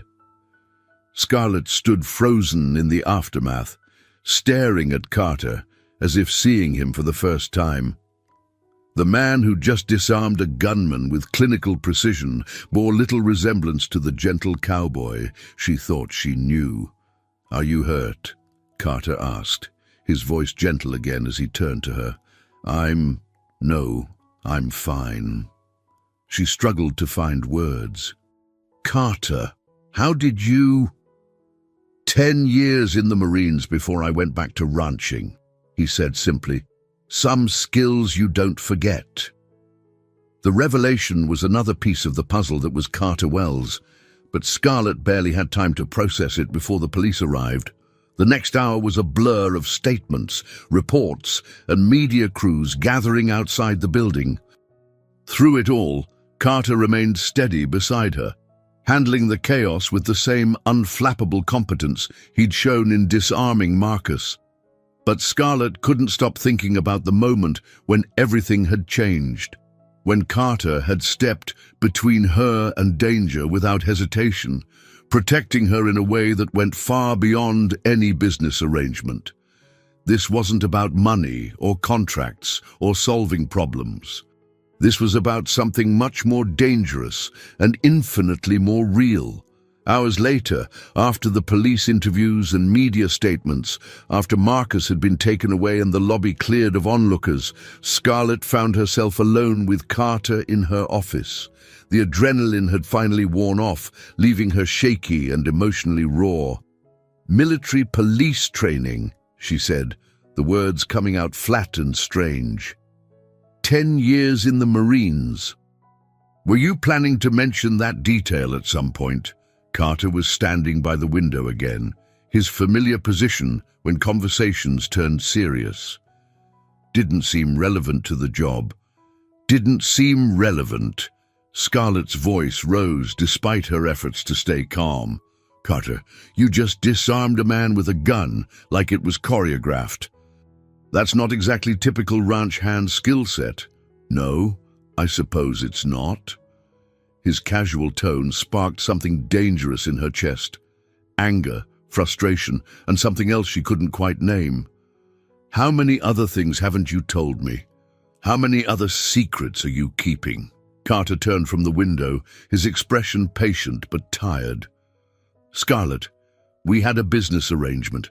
You needed someone to play a role, and I needed money. Personal history wasn't part of the contract. Stop calling it a business arrangement." The words burst out of her with more force than she'd intended. What happened down there? That wasn't business. That was personal, very personal. "I was protecting you, that's what you hired me to do." "No, that's what someone who cares does. Someone who—" She stopped, the words too revealing, too dangerous. "Someone who what?" Carter moved closer, his brown eyes intense and focused entirely on her. The air between them seemed to thicken, charged with electricity and unspoken possibilities. "Someone who loves you," she finished quietly. The admission hung in the air like a challenge. Carter's expression shifted, the careful control he'd maintained for weeks, finally cracking completely. "Scarlett, don't you dare tell me it's gratitude or trauma bonding or anything else that diminishes what this is." She stood, facing him across the space that suddenly felt both too large and impossibly small. "I'm 45 years old, Carter. I've built an empire, survived a divorce, and dealt with more high-stakes negotiations than most people see in a lifetime. I know the difference between business and personal. I know the difference between gratitude and love." Carter was quiet for a long moment, studying her face as if memorizing every detail. When he finally spoke, his voice was rough with emotion. "This complicates things. Everything worth having complicates things. You don't understand what you're asking. My world and yours, they don't fit together easily. I'm not Richard, but I'm not exactly Prince Charming either." Scarlett moved closer, close enough to see the conflict playing out across his features. "I don't want Prince Charming. I want the man who walked away from billions to live with integrity. I want the man who took a job to help his sister, who protected me from Richard's psychological warfare, who just threw himself between me and a gun without thinking twice about it. Scarlett, I want you, Carter Wells. All of you, the ranch hand, the Marine, the heir who chose his own path. I want the man who challenges my assumptions and makes me feel alive for the first time in years." Carter's resolve finally cracked completely. He closed the distance between them in 2 strides, his hands framing her face with gentle intensity. "You're sure about this? Because once we cross this line, there's no going back to business arrangements and professional distance. I've never been more sure of anything in my life." When Carter kissed her, it was nothing like the careful, public displays they'd performed during their charade. This was real and desperate, and full of weeks of suppressed longing. Scarlett felt something inside her chest unfurl like a flower in sunlight. A part of herself she'd forgotten existed coming back to life. When they finally broke apart, both breathing hard, Carter rested his forehead against hers. "This is insane," he murmured. "Completely insane," she agreed. "A CEO and a cowboy. The media will have a field day. Let them talk." Carter's smile was soft and genuine, the practiced charm replaced by something infinitely more valuable. "I stopped caring what people thought about my choices a long time ago." "What about your sister? Your family obligations?" "My sister is going to love you, and my family obligations can go to hell if they interfere with this." Through the floor-to-ceiling windows, Manhattan stretched out below them like a glittering promise. Somewhere out there, Richard and Marcus Blackwood were dealing with the consequences of their choices. Somewhere out there, the media was probably already crafting stories about the dramatic events at Vance Tower.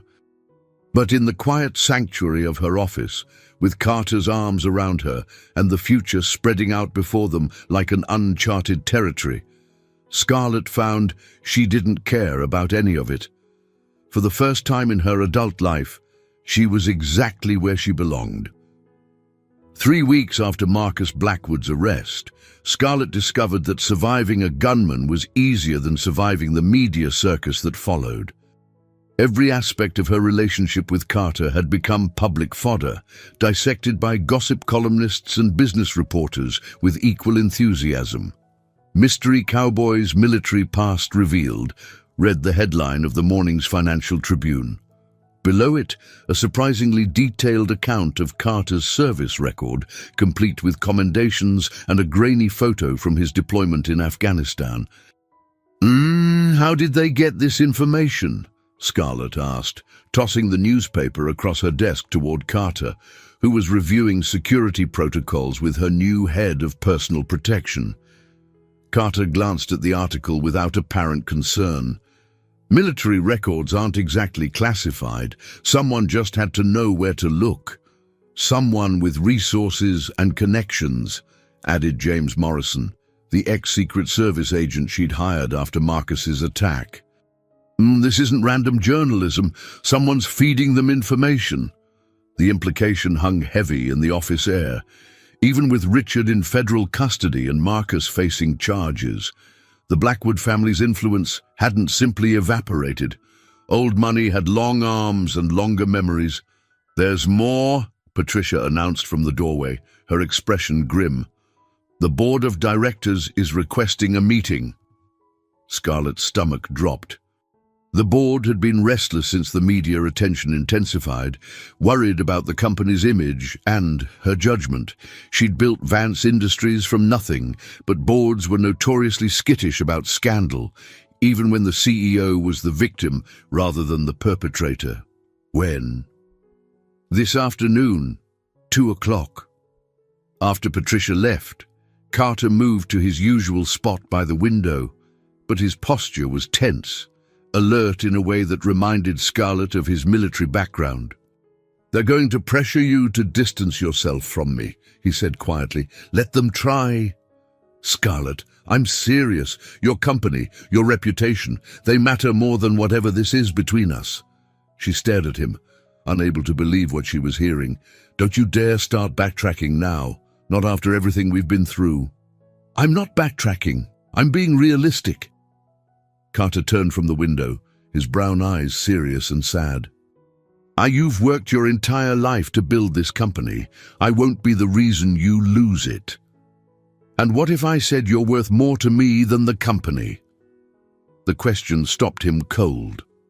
For a moment, his carefully controlled expression cracked, revealing the depth of emotion he'd been hiding. "Then I'd say you're not thinking clearly. Or maybe I'm thinking more clearly than I have in years." Scarlett stood, moving around her desk with determination. "Carter, I spent 2 decades building Vance Industries. It's been my life, my identity, my measure of worth. But these past few weeks with you have shown me what I've been missing. What's that? Actually living instead of just surviving. Before Carter could respond, her phone rang. Madison's name appeared on the screen, which was unusual for a Wednesday afternoon. Scarlett, thank God you answered. Are you sitting down? Why? What's wrong now? It's not wrong exactly. It's just unexpected. Madison's voice carried a strange mix of excitement and concern. I just got off the phone with Jake. You know, the photographer who connected you with Carter. Yes, what about him? He's been doing some research, trying to help with the media situation. Scarlett, do you know who Carter's grandfather was? Scarlett glanced at Carter, who had gone very still. J.T. Wells of Wells Mining Corporation. Carter told me. No, not just Wells Mining, J.T. Wells was Jonathan Theodore Wells, one of the founding investors in... God, how do I say this? Half the Fortune 500 companies in America. The Wells Family Trust isn't just rich, Scarlett. It's generational, dynasty-level wealth. The words hit like a physical blow. Scarlett sank into her chair, staring at Carter with new understanding. How much wealth are we talking about? Conservative estimates put it at around $15 billion, and according to Jake's research, Carter is the sole heir. The phone seemed to weigh 1,000 pounds in Scarlett's hand. Madison, I have to go. After she hung up, the office was silent, except for the distant hum of Manhattan traffic, 43 floors below. $15 billion, Scarlett said finally. Carter's expression was unreadable. Give or take, and you've been letting me think you needed my $25,000 for your sister's medical bills. I did need it. I don't have access to the trust money, remember? I chose not to. But you could access it, if you wanted to.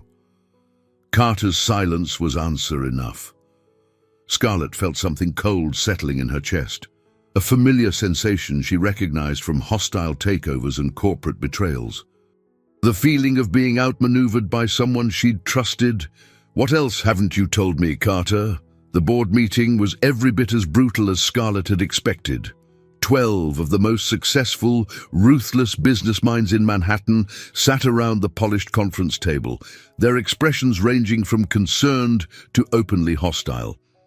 The media attention is affecting our stock price, announced Harold Drummond, the board's longest-serving member. We're down 8% since this situation began. The situation, Scarlett replied carefully, was a criminal stalking me and his brother, threatening me with a weapon. I was the victim, not the perpetrator. Nevertheless, interjected Sandra Walsh, the board's newest member, your personal choices are impacting the company's reputation. Our clients are asking questions. What kind of questions?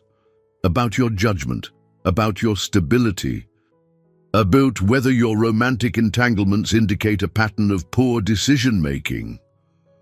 The words stung because they echoed Scarlett's own growing doubts.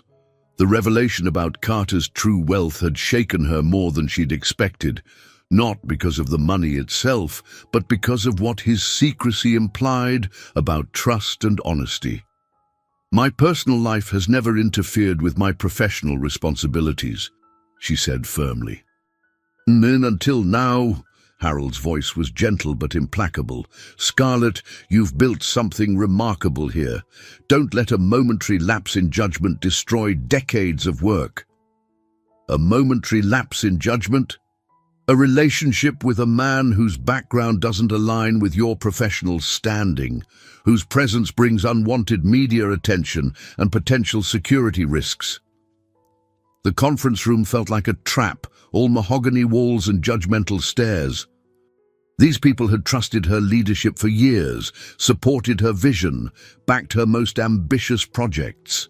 Now they were looking at her like she'd lost her mind over a pretty face and a cowboy hat. I need 24 hours to consider your concerns, she said finally. The board exchanged glances, a silent conversation that excluded her despite this being her company, her conference room, her life under discussion. Of course, Harold said. But Scarlett, understand that difficult decisions may need to be made if this situation continues to escalate. The threat was politely worded, but unmistakable. Clean up your personal life or face the consequences professionally. After the board members filed out, Scarlett remained seated at the conference table, staring at the view of Manhattan that had once represented everything she'd achieved. Now it felt like a beautiful cage, trapping her between the life she'd built and the happiness she'd discovered. Her phone buzzed with a text from Carter. How did it go? Instead of responding, she called her driver and headed home. The penthouse felt different somehow, as if the conversation with the board had changed the very air inside it. Everything looked the same. The expensive furniture, the carefully curated art, the panoramic view of Central Park, but it all felt hollow now, like a museum display of someone else's life. Carter was waiting in her living room, and the sight of him sitting on her white leather sofa still had the power to make her pulse quicken. But now that reaction was complicated by questions she didn't want to ask and answers she was afraid to hear. The board wants me to end this, she said without preamble. Carter's expression didn't change, but something shifted in his posture. And I don't know if they're wrong. The words came out harsher than she'd intended, but the stress and confusion of the day had worn away her usual diplomatic filters. I see. Do you? Because I'm starting to wonder if I know anything about you at all. Scarlett moved to the window, putting distance between them. $15 billion, Carter.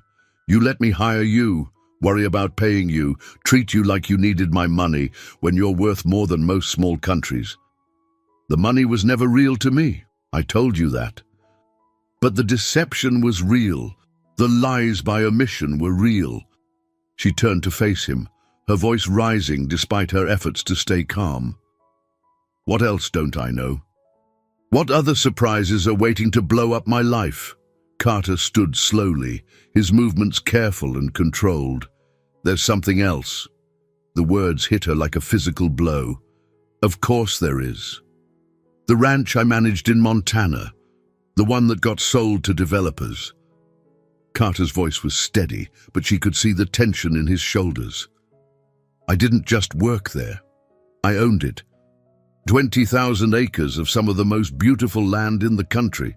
Owned past tense. I sold it 6 months ago. Used the money to start a foundation focused on land conservation and sustainable agriculture. Carter's brown eyes met hers directly.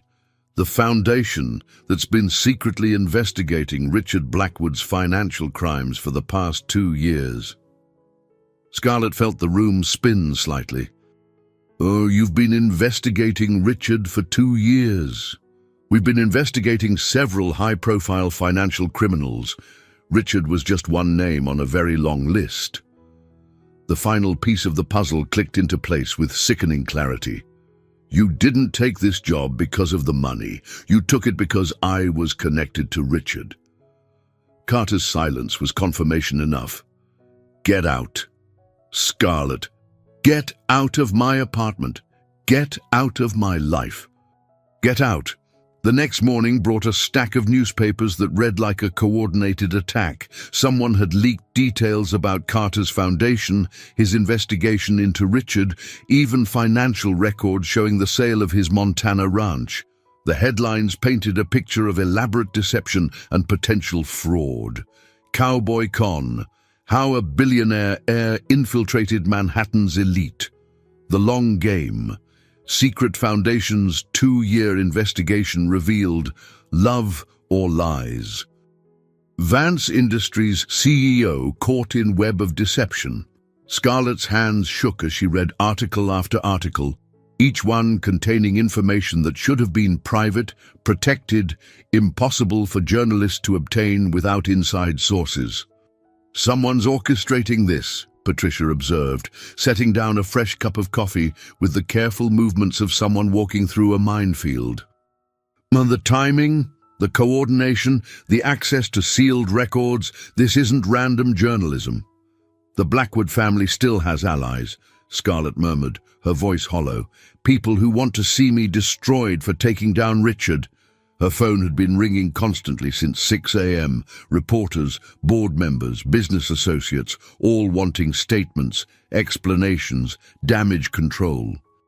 She'd turned it off after the 15th call, unable to face another conversation about her poor judgment and questionable associations. The irony wasn't lost on her that she'd hired Carter to protect her from Richard's manipulation, only to discover she'd been manipulated in an entirely different way.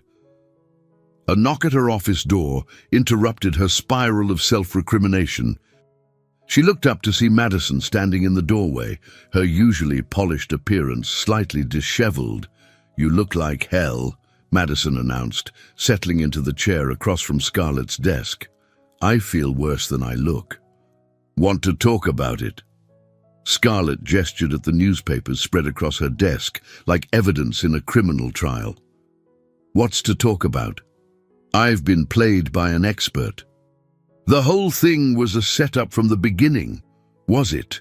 The question caught Scarlett off guard. "What do you mean?" "I mean, did Carter Wells lie to you about investigating Richard?" "Yes." "Did he fail to mention his family wealth?" "Obviously. But did he lie about protecting you? Did he lie about caring for you?" "How can I trust anything he said after this?" Madison leaned forward, her green eyes serious. "Because I was there, Scarlett. I saw how he looked at you, how he acted around you. That wasn't performance. That was real. You don't know that. Don't I? I've watched you date for 15 years. I've seen you with Richard, with all the others who were more interested in your bank account than your heart." Madison's voice was gentle but firm. "Carter Wells is the first man I've ever seen you actually light up around. The first one who made you laugh like you meant it." Scarlett wanted to argue, but the words wouldn't come. Even in her anger and hurt, she couldn't deny the truth of what Madison was saying. "It doesn't matter. The board is furious, the media is having a field day, and my company's stock price is tanking. Even if his feelings were real, the damage is done. So what are you going to do?" Before Scarlett could answer, Patricia's voice came through the intercom with unusual urgency. "Ms. Vance, you need to see the news. Channel 7. Now." Scarlett reached for the remote with growing dread, expecting another expose about her personal life. Instead, she found herself looking at a press conference taking place outside the federal courthouse. Carter stood behind a podium, dressed in a perfectly tailored suit, flanked by FBI agents and federal prosecutors. "The Wells Foundation has been working with federal law enforcement for the past 3 years to investigate a network of financial crimes perpetrated by individuals with significant social and political connections," Carter was saying, his voice clear and authoritative. Our investigation led to evidence against Richard Blackwood, Marcus Blackwood, and 7 other individuals who used their positions of trust to defraud investors of over $200 million. The camera panned across the assembled media, then back to Carter as a reporter shouted a question. "Mr. Wells, what about reports that you deceived Scarlett Vance as part of your investigation?" Carter's expression tightened slightly. "Ms. Vance was never a target of our investigation. She was a victim of Richard Blackwood's criminal behavior, and I was honored to help protect her from a dangerous individual. But you didn't reveal your true identity or the nature of your investigation." "I revealed everything that was relevant to her safety and well-being. My personal background and family wealth were irrelevant to the protection she needed," another reporter called out. Are you saying your relationship with Ms. Vance was purely professional?" Carter paused, and for a moment, his careful composure cracked. When he spoke again, his voice was rough with emotion. "My relationship with Scarlett Vance became the most important thing in my life. Everything else was just details." The press conference changed everything and nothing. While Carter's public explanation helped clarify the scope of his investigation and his role in bringing down Richard's criminal network, it did little to repair the damage to Scarlett's professional standing or her shattered trust. The board called an emergency meeting for Friday morning. This time, the atmosphere in the conference room was openly hostile, the polite veneer of concern replaced by barely contained frustration. "This has gone too far," Harold Drummond announced without preamble. "Scarlett, your judgment has been compromised, and it's affecting the entire company. My judgment brought down a criminal who was defrauding investors," she replied, but her voice lacked its usual conviction. "To your judgment," Sandra Walsh interjected, "led you into a relationship with a man who was conducting a covert investigation without your knowledge, a man who deliberately concealed his identity and intentions. He protected me from a stalker who turned out to be a felon. He used you." Harold's voice was firm but not unkind. "However noble his ultimate goals, he manipulated you for his own purposes. And now that manipulation has become public knowledge, reflecting poorly on your ability to make sound decisions." Scarlett looked around the conference table at faces she'd known for years, people who'd supported her through hostile takeovers, market crashes, and corporate upheavals. Now they were looking at her like she was a liability to be managed rather than a leader to be followed. "What are you proposing?" "Temporary leave of absence," Sandra said. 6 months to let the media attention die down, to reassess your personal situation, to demonstrate that the company's interests come first. And if I refuse?" The silence that followed was answer enough. They had the votes to force her out entirely if necessary. A temporary leave was the olive branch, the face-saving compromise that would preserve her legacy while protecting the company's interests.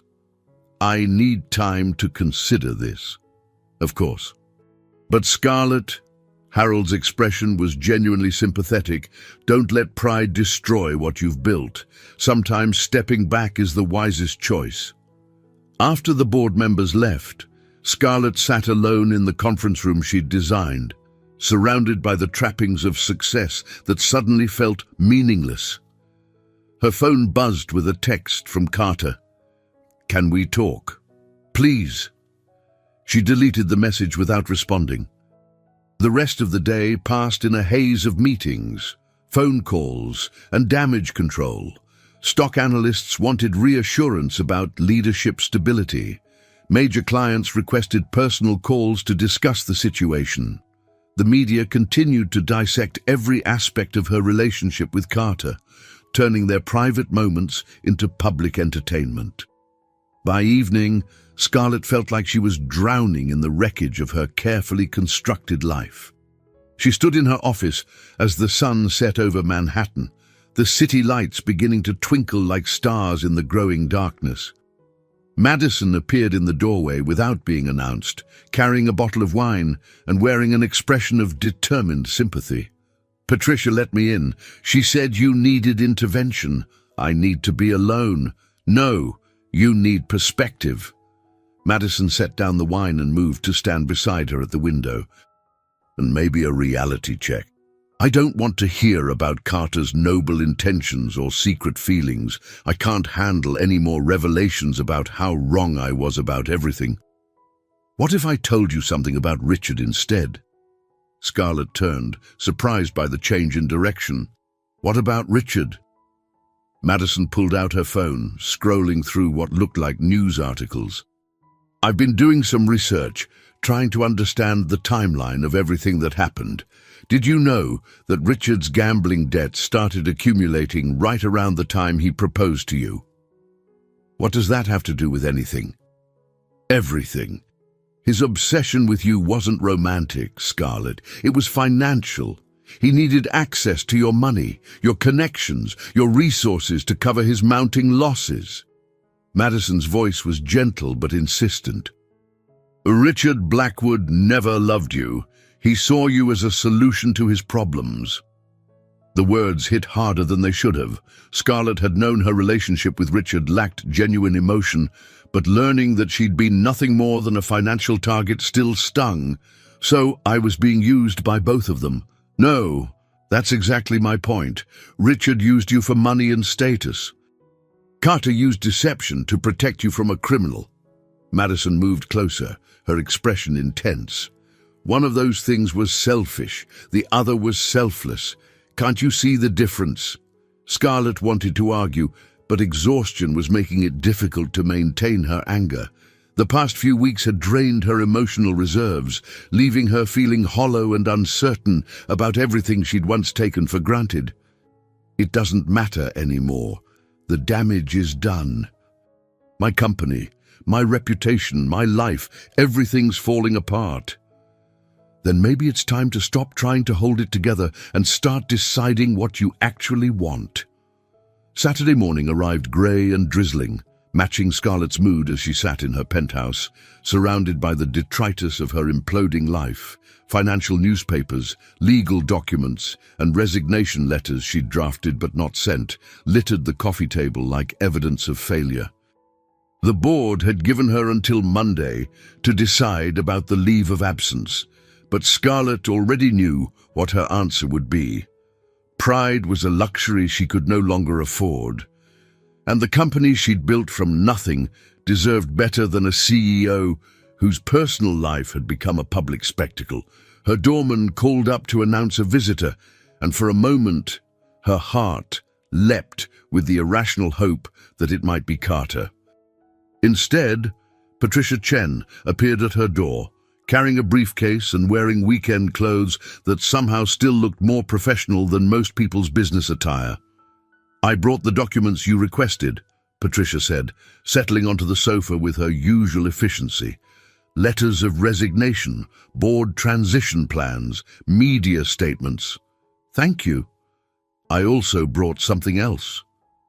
Patricia opened her briefcase and withdrew a thick folder.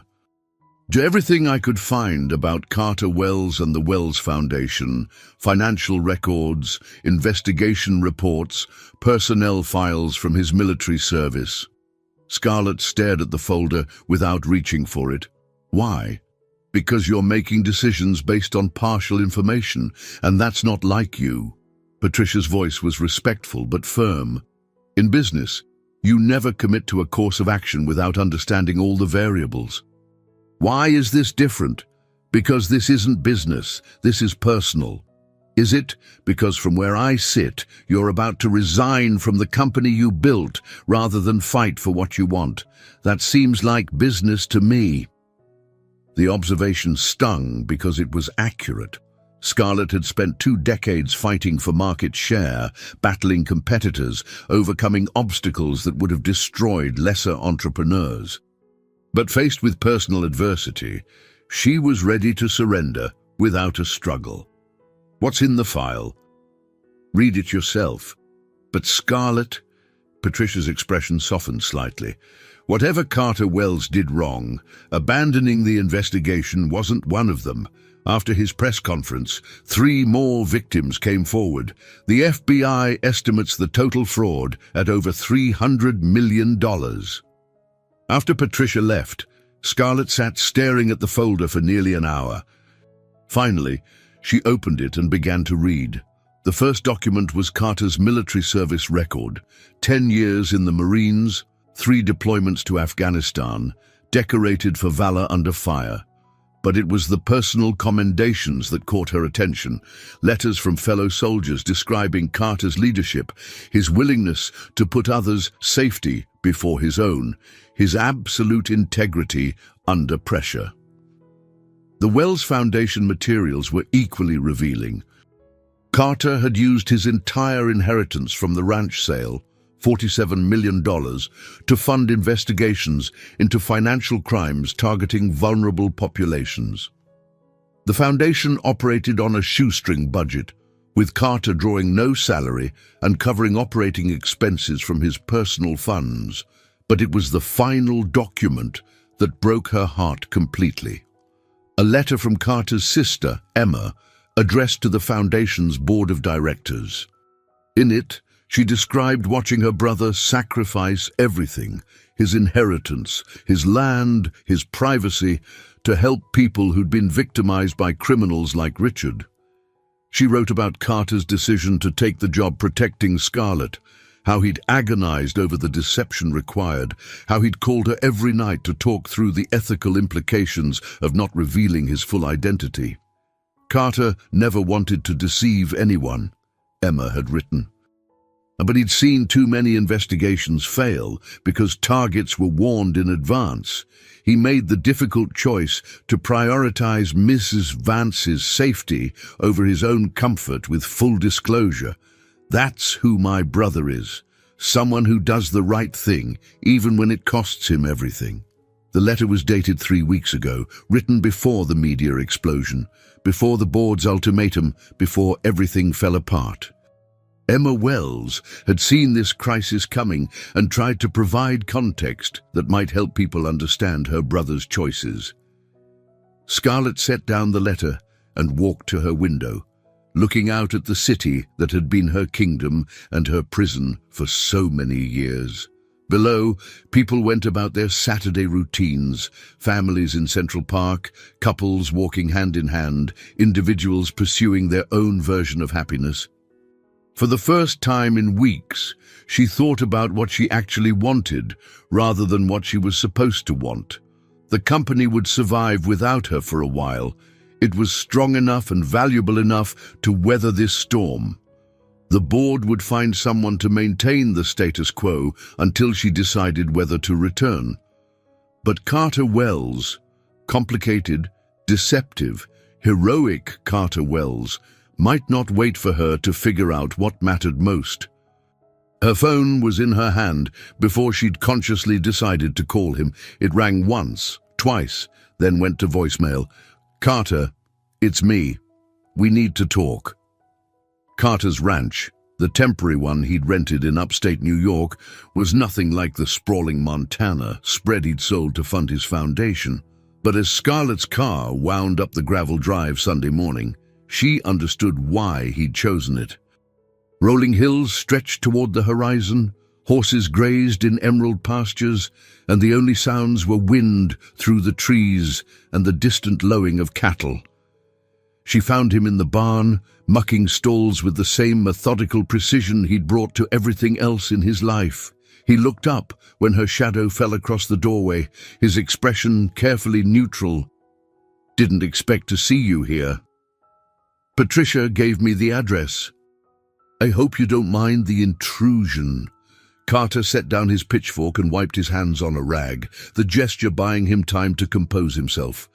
In worn jeans and a faded work shirt, he looked more like the man she'd first met than the polished figure from the press conference. "How did you find this place? Real estate connections?" Nothing quite like investigating financial crimes to make you appreciate honest work. His attempt at lightness fell flat, and they both knew it. Scarlett stepped into the barn, inhaling the scent of hay and leather and honest labor. After days of sterile conference rooms and air-conditioned offices, the earthiness was oddly comforting. I read Emma's letter. Carter's hands stilled on the rag. "She shouldn't have. She loves you.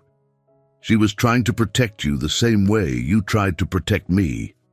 Scarlett moved closer, studying his face in the dim barn light. "The same way you've been trying to protect everyone else for your entire adult life." "Scarlett, let me finish, please." She took a breath, gathering courage for words she'd never expected to say. "I've spent the last 3 days being angry at you for lying to me. For not telling me about your wealth, your investigation, your real reasons for taking the job." Carter's expression was unreadable, but she could see tension in the set of his shoulders. "But here's what I realized," she continued. I never asked you those questions. I hired you to solve a problem, and I specifically said I didn't want to know details about your background. I created the conditions for deception because it was easier than dealing with complications. That doesn't excuse. No, it doesn't. But it explains why you made the choices you did. And more importantly, it explains why I'm here. Carter leaned against the stall door, studying her with those steady brown eyes that had seen through her defenses from the very beginning. Why are you here, Scarlett? The question she'd been dreading and anticipating in equal measure. The one that would determine whether she spent the rest of her life regretting what might have been or fighting for what could still be. Because I love you. The words came out simpler than she'd expected, without the dramatic flourishes or careful qualifications she'd rehearsed during the drive. Just truth, stark and undeniable. And not because you protected me from Richard, or because you made me feel safe, or because you showed me a different way to live. She stepped closer, close enough to see the gold flecks in his eyes. I love you because you're the most genuinely good person I've ever met, because you sacrificed your own comfort to help people you'd never met, because you chose integrity over inheritance, justice over wealth. Carter's composure finally cracked. Oh, Scarlett, I deceived you. I lied by omission every day for weeks. Yes, you did, and I'm furious about that and hurt, and probably will be for a while. She reached up to touch his face, her fingers tracing the line of his jaw. But I also understand why you did it, and I understand that the alternative, letting Richard continue to victimize people, was unacceptable to you. What about your company? Your board? I'm taking a leave of absence. 6 months to figure out what I want my life to look like. The decision had crystallized during the drive upstate, her priorities reordering themselves with startling clarity. The company will survive without me. I built it to be stronger than any one person. Even me. Carter's hands came up to cover hers, his touch warm and steady. And what do you want your life to look like? I want to build something new, not a company this time, but a life. A real one, with real choices and real love, and all the messy complications that come with actually living instead of just surviving. With a reformed ranch hand who gave up billions to muck horse stalls. With the man who chose his own path and then helped me find mine. Carter's smile was slow and genuine, the first real happiness she'd seen from him since the media storm began. That's going to be complicated. Everything worth having is complicated. When he kissed her this time, it felt different than before. Less desperate, more certain, like a promise rather than a question. Outside the barn, horses whinnied in the afternoon sun, and Scarlett thought she could smell the future in the clean country air. 6 months later, Scarlett stood in a place she'd never imagined herself, the middle of a construction site in rural Montana, wearing steel-toed boots and a hard hat, reviewing architectural plans with the kind of enthusiasm she'd once reserved for hostile takeovers.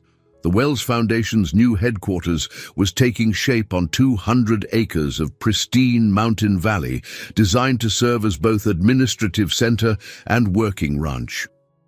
The main building would house offices for investigators, meeting spaces for victims, families, and a state-of-the-art data center for tracking financial crimes across multiple jurisdictions. The residential facilities will be ready by Christmas, Carter said, joining her at the overlook that provided the best view of the construction. 24 units for investigators and support staff, plus guest quarters for victims who need safe housing during legal proceedings.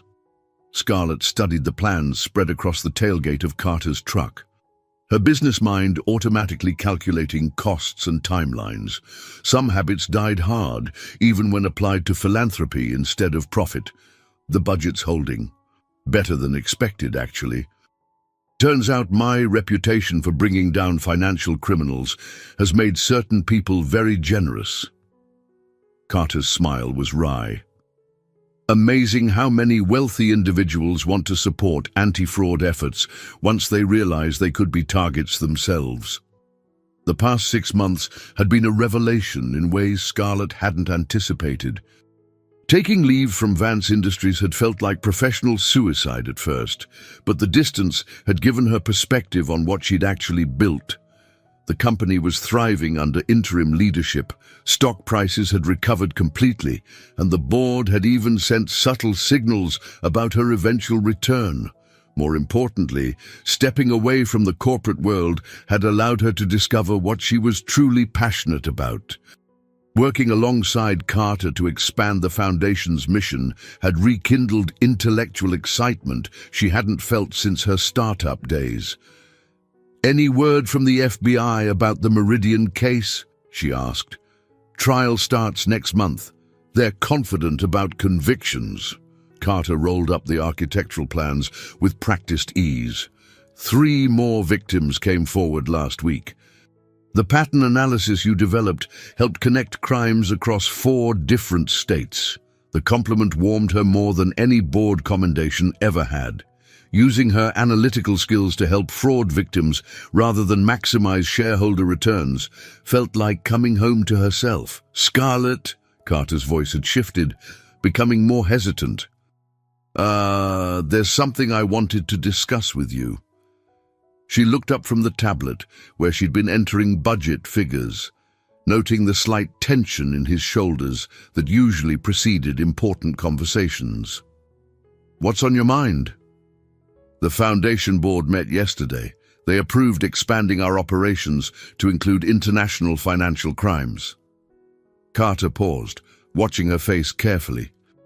"And it would mean more travel, more complex cases, probably more media attention. Sounds challenging?" "It would also mean making this permanent. No more 6-month trial periods or temporary arrangements." Carter's brown eyes were serious, searching. "I'm asking if you want to build this with me. Not as a sabbatical project or a way to figure out what comes next, but as your life's work."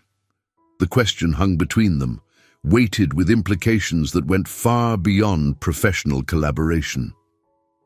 Scarlett looked out over the valley, where their shared dream was literally taking shape in steel and concrete, then back at the man who'd challenged everything she'd thought she wanted. "What about Vance Industries?" "The board's been remarkably patient. They'd welcome you back any time." Carter's expression was carefully neutral. "The question is whether you want to go back." Scarlett thought about her corner office 43 floors above Manhattan, the company she'd built through sheer determination and calculated risk. It was impressive, profitable, and ultimately incomplete. Building wealth was satisfying, but protecting people from those who would exploit them felt like purpose. "And I'd want to restructure the Foundation's legal framework," she said finally. "Create more efficient oversight mechanisms, develop better victim support protocols, establish partnerships with law enforcement agencies in emerging markets." Carter's smile was slow and brilliant. "Is that a yes?" "That's a yes to the professional partnership." Scarlett stepped closer, her voice dropping to a whisper. "But what about the personal partnership?" "Because I'm not interested in a business arrangement this time. What are you interested in? Forever, marriage, building a life together that's about more than either of us could accomplish alone." Carter's response came in the form of a ring box that appeared from his jacket pocket with suspicious readiness. "Now, I was hoping you'd say that." The diamond was perfect, not because of its size or clarity, but because it represented everything they'd chosen together: authenticity over appearance, purpose over profit, love over everything else that had once seemed important. "Now, Carter Wells," she said, looking at the ring with wondering eyes, "are you proposing to me in the middle of a construction site?" "Scarlett Vance, I'm proposing to you in the middle of our future." The wedding took place 1 year later on the Foundation's completed grounds, with Emma Wells officiating and Madison serving as maid of honor. It was nothing like the elaborate society affair Scarlett had once planned with Richard. No cathedral venue, no string quartet, no guest list designed to impress business contacts. Instead, 200 people gathered under Montana's endless sky to celebrate a love story that had begun with deception and evolved into radical honesty. FBI agents mingled with ranch hands, federal prosecutors shared drinks with financial journalists, and fraud victims toasted the couple who'd helped bring their tormentors to justice. "You clean up nice," Scarlett told Carter as they swayed to music provided by a local country band rather than the Manhattan Symphony Orchestra. "Though you look beautiful in anything," he replied, spinning her gently on the dance floor they'd constructed in the same barn where she'd first confessed her love. "But I have to say, I prefer you out of the corporate armor." Scarlett looked down at her wedding dress, elegant but simple, designed for dancing rather than photographs. Everything about this day felt authentic in a way her previous life never had. "Any regrets about giving up the penthouse and corner office?" "Only that it took me so long to realize what I was missing." She smiled up at her husband. Husband. The word still felt wonderfully strange, with complete contentment. "Though I do miss Patricia, remote administrative assistance isn't quite the same. She'll visit. And we'll need her expertise when the foundation expands to Europe next year." The past 12 months had been a whirlwind of growth, both personal and professional. The Wells Foundation had successfully prosecuted 14 major financial fraud cases, recovered over $50 million for victims, and established partnerships with law enforcement agencies in 12 countries. More importantly, Scarlett had discovered that her business skills translated remarkably well to non-profit management and victim advocacy. "Mr. and Mrs. Wells." Emma approached the dance floor with a microphone and the slightly mischievous expression that ran in the Wells family. "Time for speeches." What followed was a series of toasts that would have been impossible at a traditional society wedding. Harold Drummond, representing the Vance Industries Board, spoke about watching Scarlett transform from a brilliant but driven executive into someone who'd found true purpose. FBI Director Sarah Chen praised their partnership in bringing down financial criminals who'd operated with impunity for decades, but it was Marcus Thompson, a rancher who'd lost his family's land to one of Richard's schemes, whose words made Scarlett's eyes fill with tears. "Carter and Scarlett gave me back my faith in justice," he said simply. "They showed me that sometimes good people really do win in the end." As the evening wound down and guests gradually departed for their hotels in town, Scarlett found herself standing with Carter on the porch of their new home, a farmhouse that combined rustic charm with modern efficiency, designed for two people who valued both comfort and authenticity. "Penny for your thoughts," Carter said, settling beside her on the porch swing he'd built with his own hands. "I was thinking about Richard." Carter's expression shifted slightly. "On our wedding night." "Not in the way you think. I was thinking about how he saw me as a solution to his problems rather than a person with value." Scarlett leaned against Carter's shoulder, enjoying the solid warmth of him. "And how you saw me as someone worth protecting even when I was paying you to do it. You were never just a job, Scarlett, not from the first day. I know that now. But it took me a while to understand the difference between being wanted for what I could provide and being loved for who I actually am." They sat in comfortable silence, listening to the night sounds of rural Montana, owls calling from the darkness, horses moving restlessly in the pasture, the distant howl of coyotes that would have terrified Scarlett a year ago, but now felt like home. Carter?" "Thank you." "For what?" "For being patient while I figured out what mattered, for not giving up when I was too scared to trust what we had, for showing me that sometimes the best protection isn't armor, It's finding someone who makes you brave enough to be vulnerable. Carter's arm tightened around her, a gesture that conveyed everything words couldn't express. Scarlett, yes, thank you for letting me catch you when you finally decided to fall. Above them, Montana stars wheeled in patterns older than human ambition, indifferent to corporate mergers and financial scandals and all the petty dramas that had once consumed their lives. Under that vast sky, what mattered was simple: two people who'd found in each other not just love, but the courage to build something meaningful together. In the distance, the Foundation's headquarters stood like a beacon, ready to serve as home base for their war against those who preyed on the vulnerable. Some love stories ended with happily ever after. Theirs was just beginning. 2 years into their marriage, Scarlett and Carter Wells had built something unprecedented in the world of financial crime prevention. The Wells Foundation operated across 3 continents, had recovered over $200 million for fraud victims, and had developed investigative techniques that law enforcement agencies around the world now considered standard practice. But it was a rainy Tuesday morning in their Montana headquarters when they received the call that would define their legacy. Mrs. Wells, Patricia's voice came through the secure phone line from the Foundation's New York office. Or do you need to know about the Henderson case? Scarlett looked up from the victim impact report she'd been reviewing, noting the tension in her former assistant's voice. Patricia had joined the Foundation full-time 6 months ago, bringing her legendary organizational skills to bear on coordinating complex international investigations. What about it?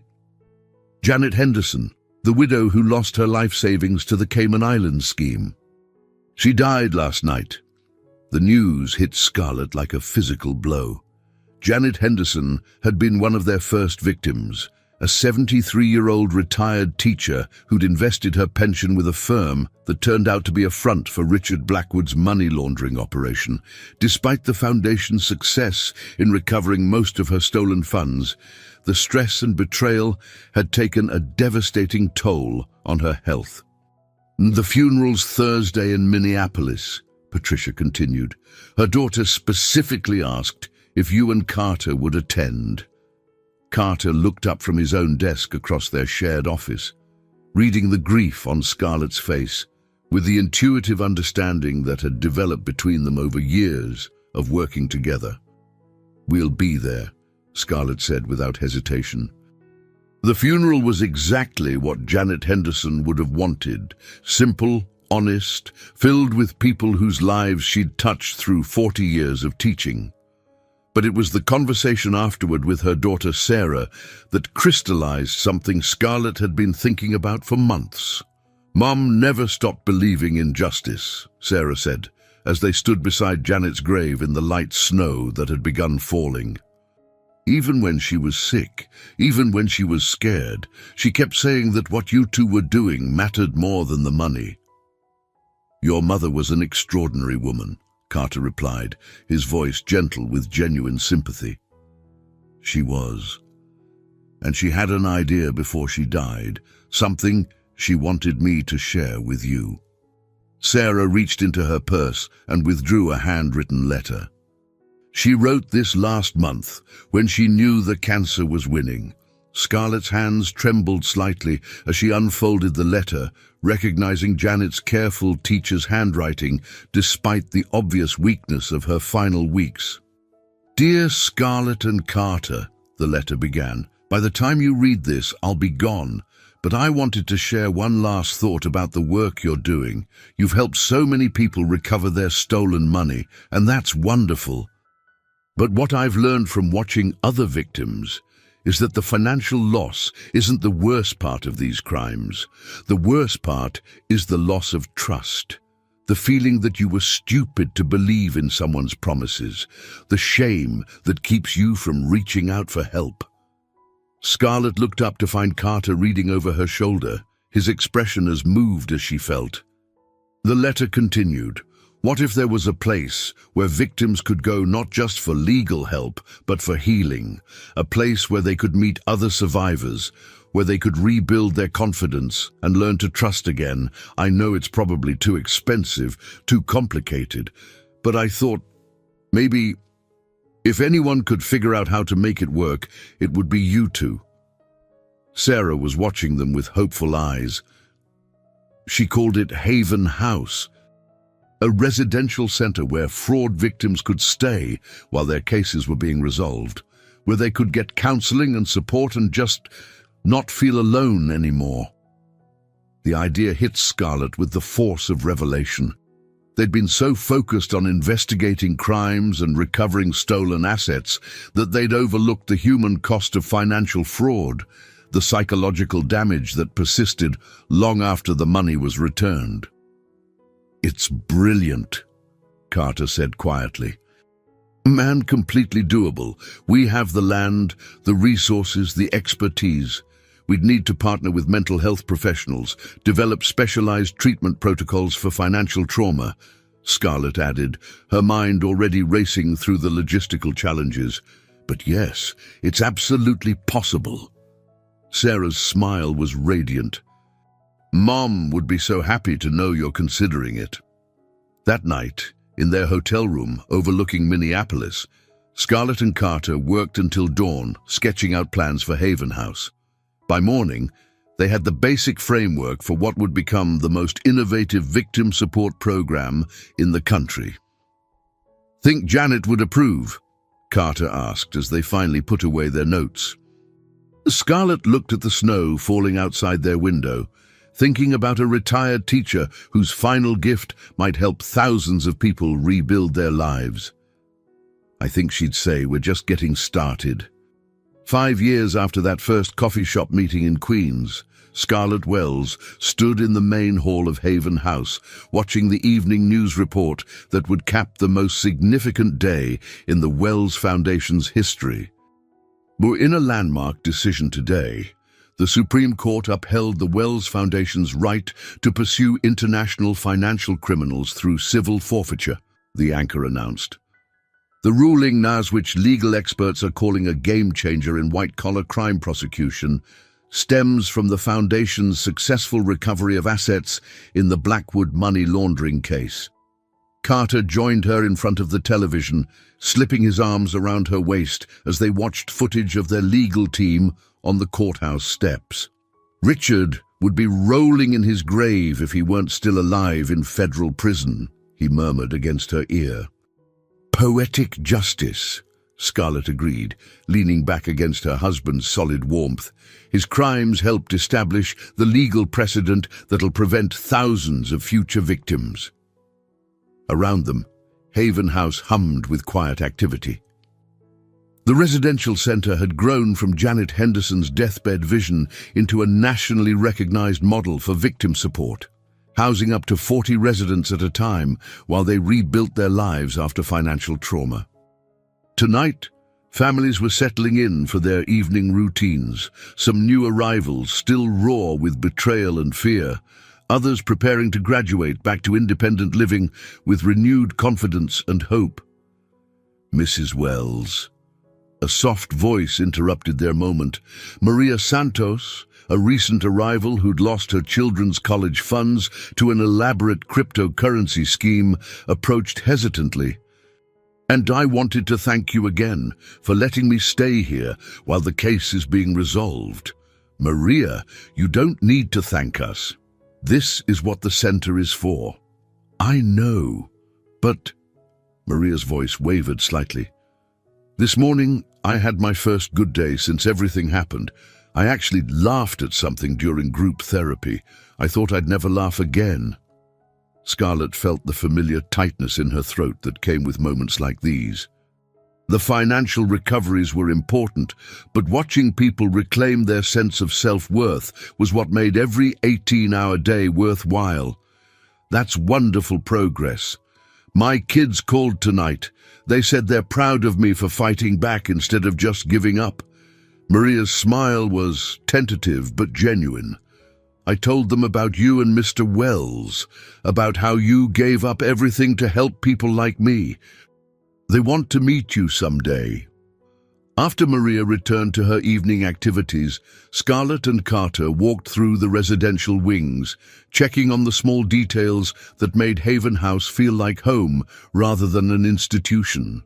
The common rooms where support groups met, the library stocked with financial literacy resources, the children's area where young victims could play while their parents attended therapy sessions. "Remember when this was just empty land and a crazy idea?" Carter asked, as they stepped onto the porch overlooking the valley. "I remember thinking we were insane to attempt something this ambitious." Scarlett settled onto the porch swing that had become their traditional thinking spot. "Now I can't imagine doing anything else." The Wells Foundation had evolved far beyond their original vision. In addition to Haven House, they operated investigation units in 8 countries, maintained partnerships with major law enforcement agencies, and had developed victim support protocols that were being implemented worldwide. More importantly, they'd created a model for how successful people could use their resources to create meaningful change. "Any regrets about the path not taken?" Carter asked. "The corner office, the corporate empire, the Forbes cover stories?" Scarlett considered the question seriously, as she had many times over the years. Her former life seemed like a story she'd read about someone else. Impressive, but ultimately empty. Focused on accumulation rather than impact. "The only regret I have is that it took me so long to understand the difference between being successful and being significant." Carter's hand found hers in the gathering darkness, their fingers intertwining with the automatic ease of long practice. "Bo, what do you think Janet Henderson would say about all this?" "I think she'd say we proved that good people really can win in the end." Scarlett smiled, thinking about the retired teacher whose final gift had transformed how they thought about helping fraud victims.